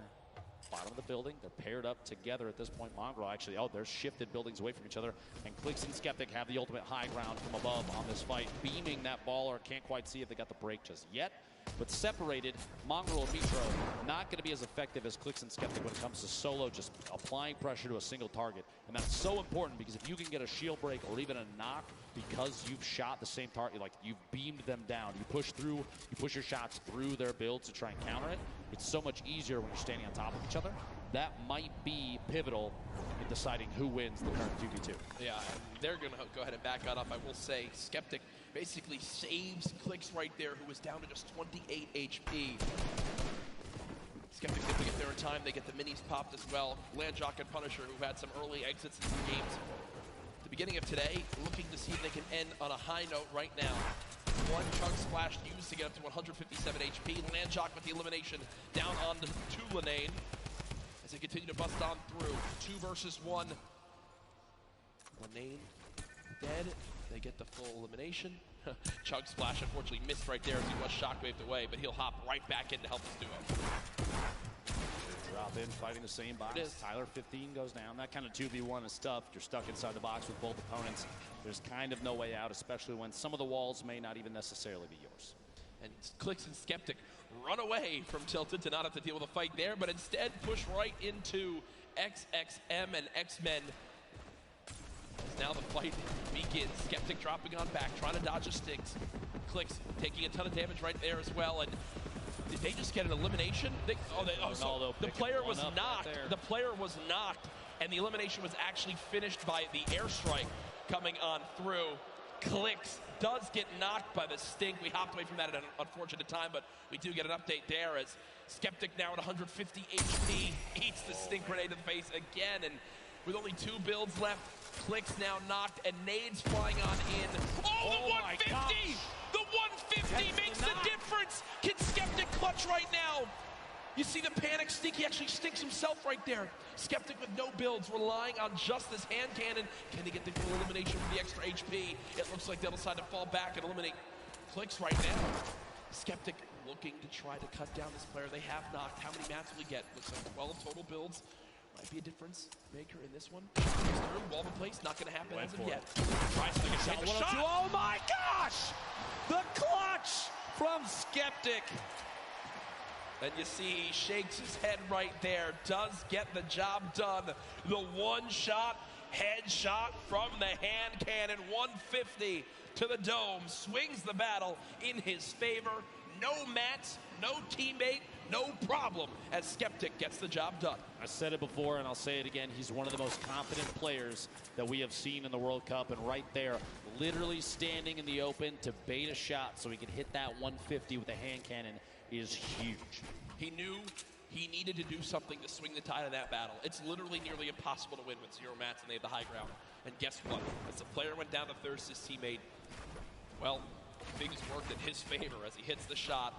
Saf and Zate, who had a 3-point lead on second place heading to this game, currently at 0 points earned so far, but still in a position where they can earn a lot off placement and finish strong to be crowned world champions. We'll see if it goes their way. They do have 1 heavy sniper, 4 shadow bombs. You see in the inventory of Saf, and a launch pad too, so a lot of items to use in the late game, Dr. Lupo. Another player flying in, Wishy DP. Gustavox 8. Duo landing below, Stompy, Shinken, a duo that I want to have my eyes on quite a bit. We see a quick little edit fight here through the wall, and they pick off Zexro and Vinny inside their own build. Zexro and Vinny, I believe, were top 3 or top 5 heading into this game, so an unfortunate ending for them. And all things considered, you know, Stompy and Chinkin were a duo with an average placing in the online qualifiers of 1.8 across the 5 weeks. I think it was the highest average of any duo. And we haven't really seen much of them today, so finally seen a little bit from that duo, as many people had very high expectations. Chapix running away right now. Nearby as well. Back, applying some pressure there to a ramp being built up. Epic's kind of all by himself between two duos here. Dubs and Mega, the heavy snipe to drop Dubs down. He's going to have to build back just a little bit, reconnect. And make sure your structures are held up by more than just one there. And somebody's got their eye on Dubs still. Going to jump inside a pyramid, hold that edit. Mega sitting up on top of the windmill in a baller. Just kind of waiting at this point. They're just barely, you saw for just a second. Yeah. 67 damage above the threshold. But look, because it's a 70-player threshold and this lobby has dropped quicker, Storm Shield pops up, one player gets eliminated to drop the lobby down to 69, and immediately the Storm threat is over. So Storm Surge pops up for a second, but the Storm Surge shuts down on this second zone when the player count drops below 70. So only one player had to go down. That's exactly what happens. So the players below the damage threshold right there do just escape for the moment, as the threat is gone for right now. 1 minute remaining to the next circle. The final match for the duos competition here at the Fortnite World Cup. Still anybody's game. Like you said, $15 million on the line, and Saf and Zayt are really pushing for that first place position. Applying pressure from above, going to drop down. Just do a little bit of damage, but not the best spot to sit and try and fight that. Saf's going to back up top and use that final mini, 149 total HP. And I was literally about to say, can still go down to a heavy snipe to the body, and that may be exactly what happened. Luckily, at that range, Zayt can still pick Saf up. Less pressure comes in from that duo that just took that shot. They just get updated that Mitro was just eliminated, but remember, folks, this is Zayt and Saf on your screen, who are our current leaders today. Saf knocked. It looks like Zayt's going to try to go for the revive, and no one's nearby. Talk about a perfect scenario for them to be able to get a revive in. That could have spelled disaster. But up off the ground goes Saf, and they can breathe a sigh of relief as they're both back in play. Looks like the players that took the shot sitting at that modern building at Loot Lake, the north side there, still inside the safe zone. Meanwhile, the spread of all these players starting to tighten up just a little bit. Mongrel, one of the most popular EU players, all on his own right now. Mongrel, Mitro, 10 points behind first, 2 points behind fifth overall going into this match. They are so close to the top of the leaderboard, Jack. Saf and Zayt, by the way, first going to this match. Keep watching exactly where the players stack up. Mongrel, all the pressure on him. If there's one thing you can see, legendary rocket launcher. The way Mongrel makes the most incredible performance of his entire life is if he can somehow get high ground late game and use the maxed ammo rocket launcher to just fire down shots and get multiple eliminations. And there's an 86 tag right away with that legendary infantry rifle. Sees the build down at the bottom, looking just to take any shot he can, any damage he can deal. With eliminations, even just one or two, maybe Keys is lucky, and Brush flying in. Right side here, just a second. Meanwhile, Aqua, Nyrox, the back-to-back winners, looking to pick up their third duo victory royale here in a second. Catches an opponent inside the same box. The duo looks to follow through, take the wall, the shots through, and the back-to-back healing may happen. Still applying pressure, and there it is. And you see the excitement right there. Every point they get is an opportunity to make this comeback happen and a potential win for the European region. I just saw Chinken go down the elimination feed, and they've got chunk splashes galore. Still get back up to full health, and still scrappy game right now for Zayt and Saf. 0 points on the board, and they are nowhere close to earning placement points in this one. A minute remaining before the next storm. They're going to have to position themselves to move. Before too long, pressure is going to happen on the rotation. You're going to see players in positions to take advantage of people moving in from the outside of the storm. When we get to circle 5 to 6, when the half and half happens, that's kind of when everything gets a little crazy, right? Yeah. The elimination feed is full of players getting knocked and finished by the storm, potentially. You have duos going down at that point, but right now, Saf and Zayt biding their time. They don't want to burn too many materials this early. 60 possible builds in Saf's inventory, 50 in Zayt's. Don't have to move just yet. Reminder for everyone watching at home, this is our final game today. At the end of this, the score will be tallied, and we will crown our first ever Fortnite World Cup champions, our Fortnite World Champions, live from the Arthur Ashe Tennis Stadium here in New York City. Stay involved in the conversation. Use that hashtag Fortnite World Cup before, well, everything goes insane in these next few moments.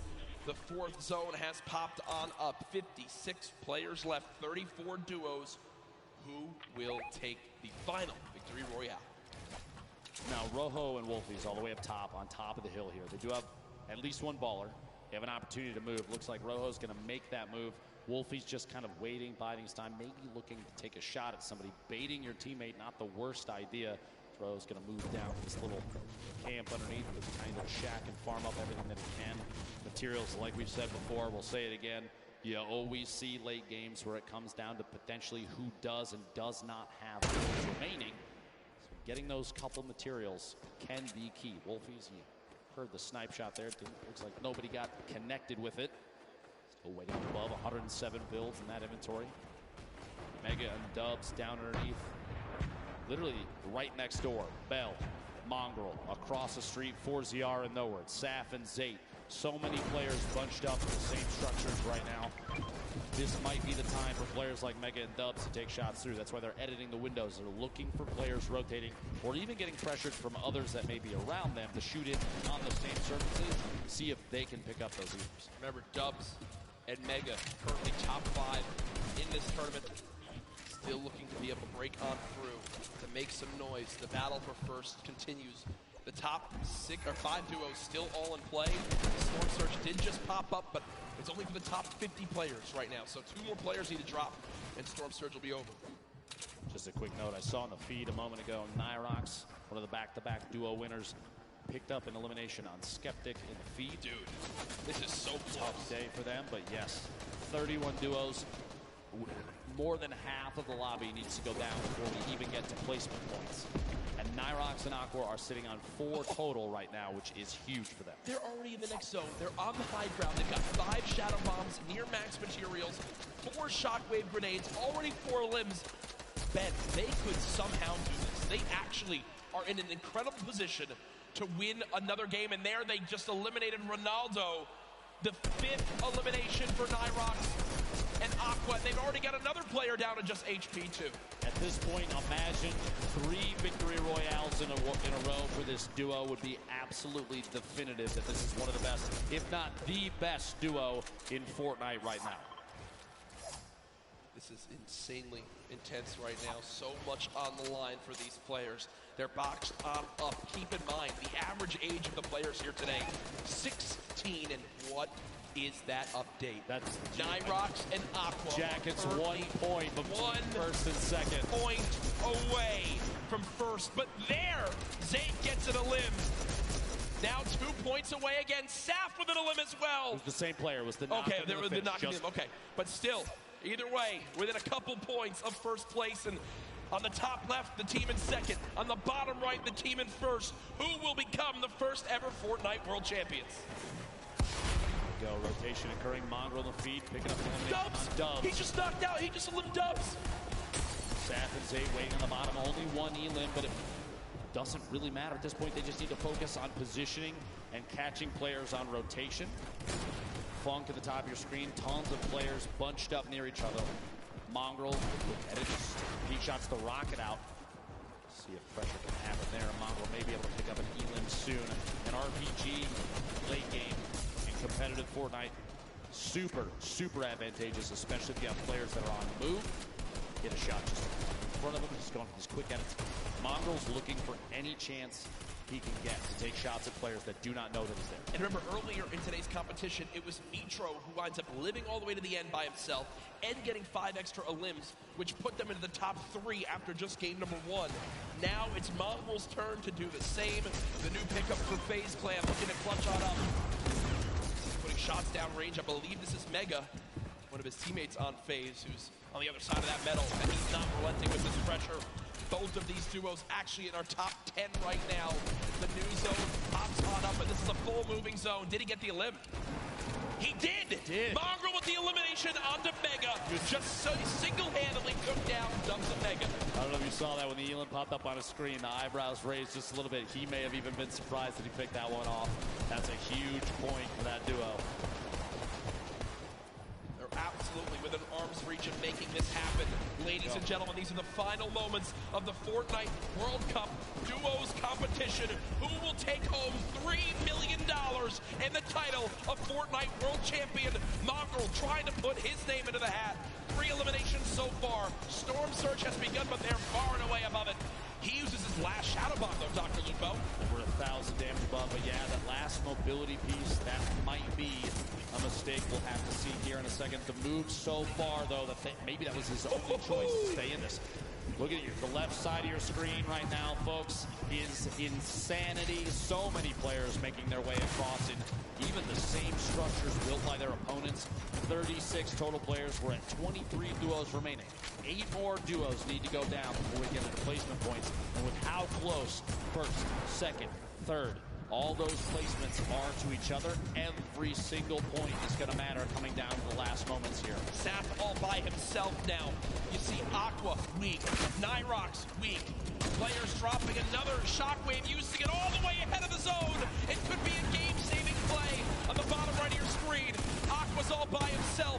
Mongrel now 1 shot. This could be the end. No, no! He gets 50 health. Mongrel gets 50 health. He'll live to see another day as the zone doesn't take him yet. Can the young god make it happen? No! The player turns and rips him in 2 as he does drop out there. They will not finish atop our leaderboards. Immediately after Stompy picks up the Elim on Mongrel, Nate Hill takes him out, and we're down to 22 players left. We're down to the top 15. Everybody's just picked up placement points for the leaderboard standing, which is key. Everybody on the board right now still in huge contention. Landjock goes down to the top. Chapix and Epic Whale have the ultimate high ground on every player that's left in the match.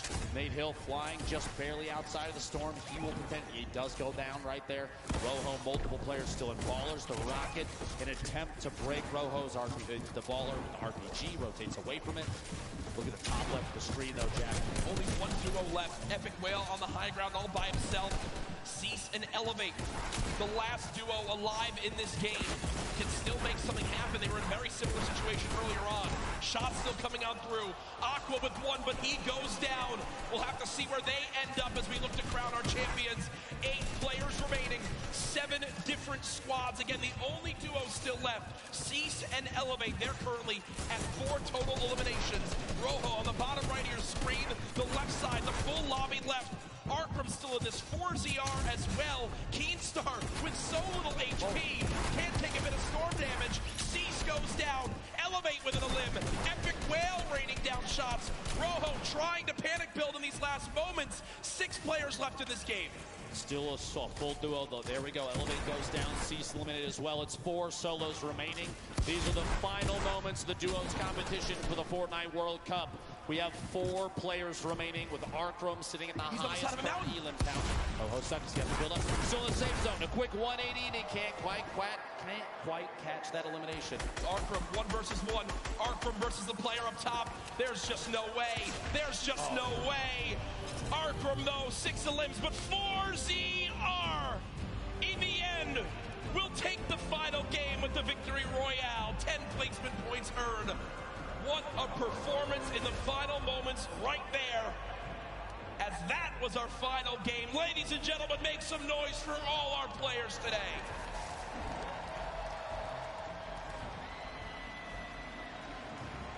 Here are the last moments again. I mean, there's just no way. Dr. Lupo, 4ZR, health advantage in the zone. Arkram did what he could. Still a beautiful performance at 16 eliminations, or 6 eliminations, sorry, and second place in that one. But either way, folks, we'll see exactly how it all plays on out here. There's the replay.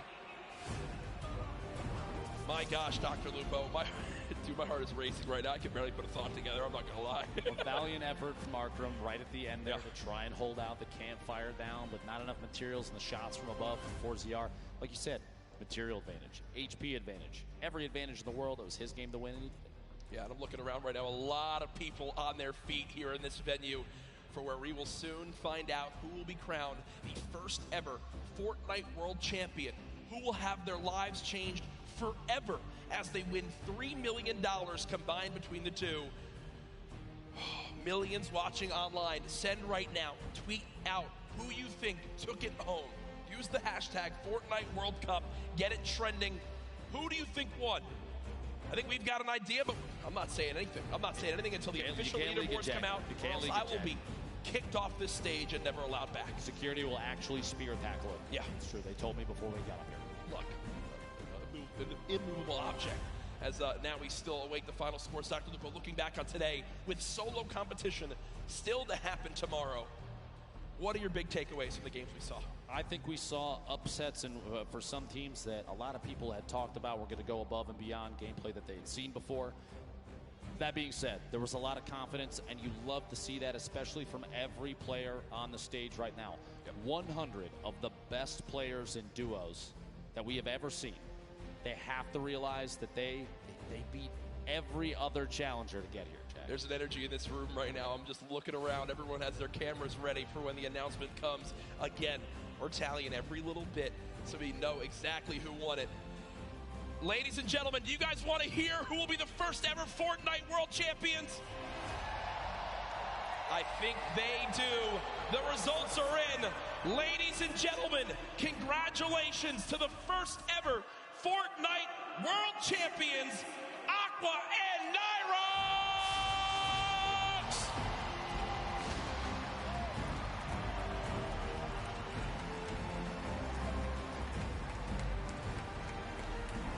Two victory royales make the difference right there.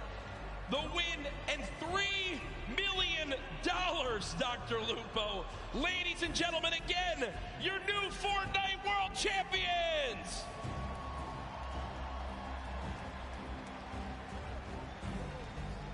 Two victory royales, Jack. An incredible day of gameplay for them. The look on their faces, too. I can't believe it. No idea. I cannot believe. Again, you got to remember. How do you react to that? How do you react to that, Jack? They're left in the dark as this loads on up. They have no idea how it's going to break all on down.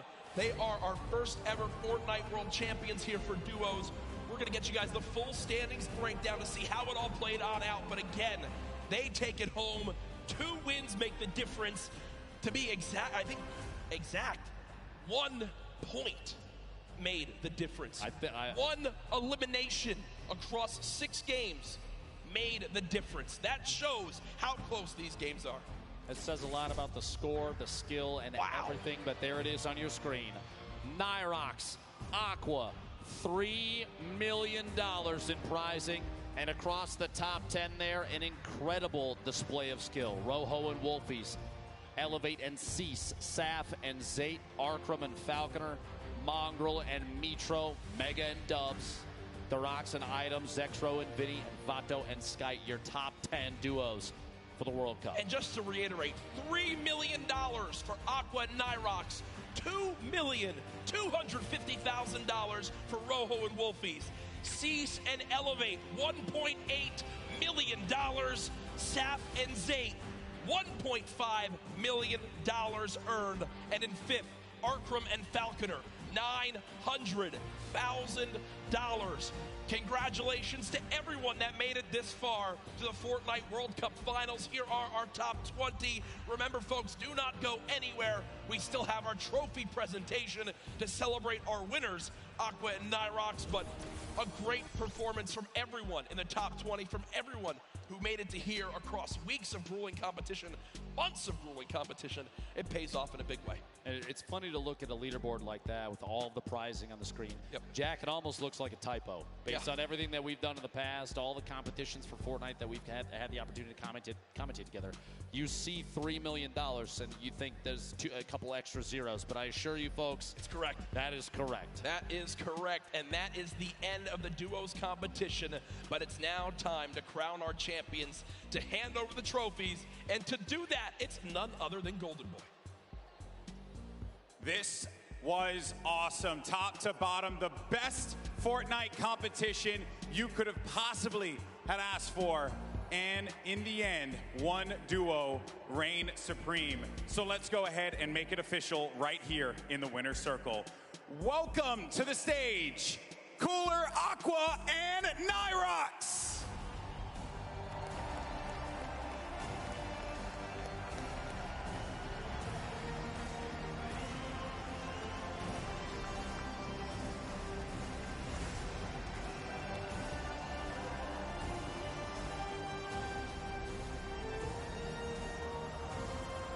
Gentlemen, the trophy is yours.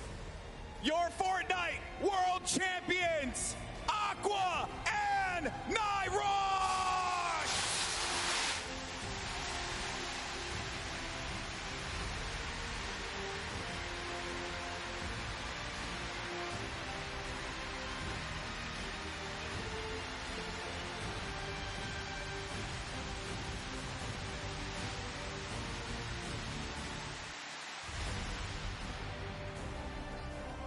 Gentlemen, I want to get your thoughts here real quick and just talk to you about this monumental moment in your lives. How does it feel? I know that's a really generic question, man, but you just won $3 million. How do you feel, buddy? Fair enough. For you, my friend. We legit had the worst start ever. Like, the first 3 games was awful, and then, like, I don't know what happened. We just popped off. Why do you guys think that you're here right now? What happened? What did you end up doing differently that separated you from the rest of the pack and allowed you to get in that first place position?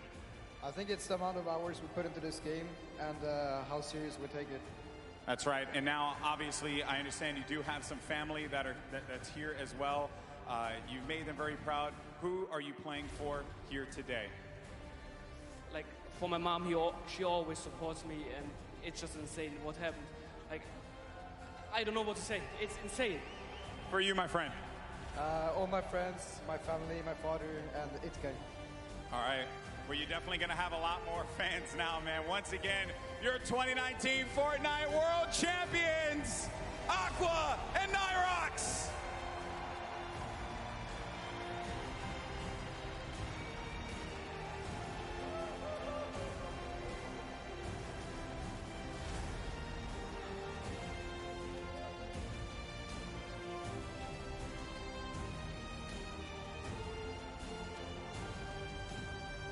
That's going to do it for us here at the Arthur Ashe Stadium.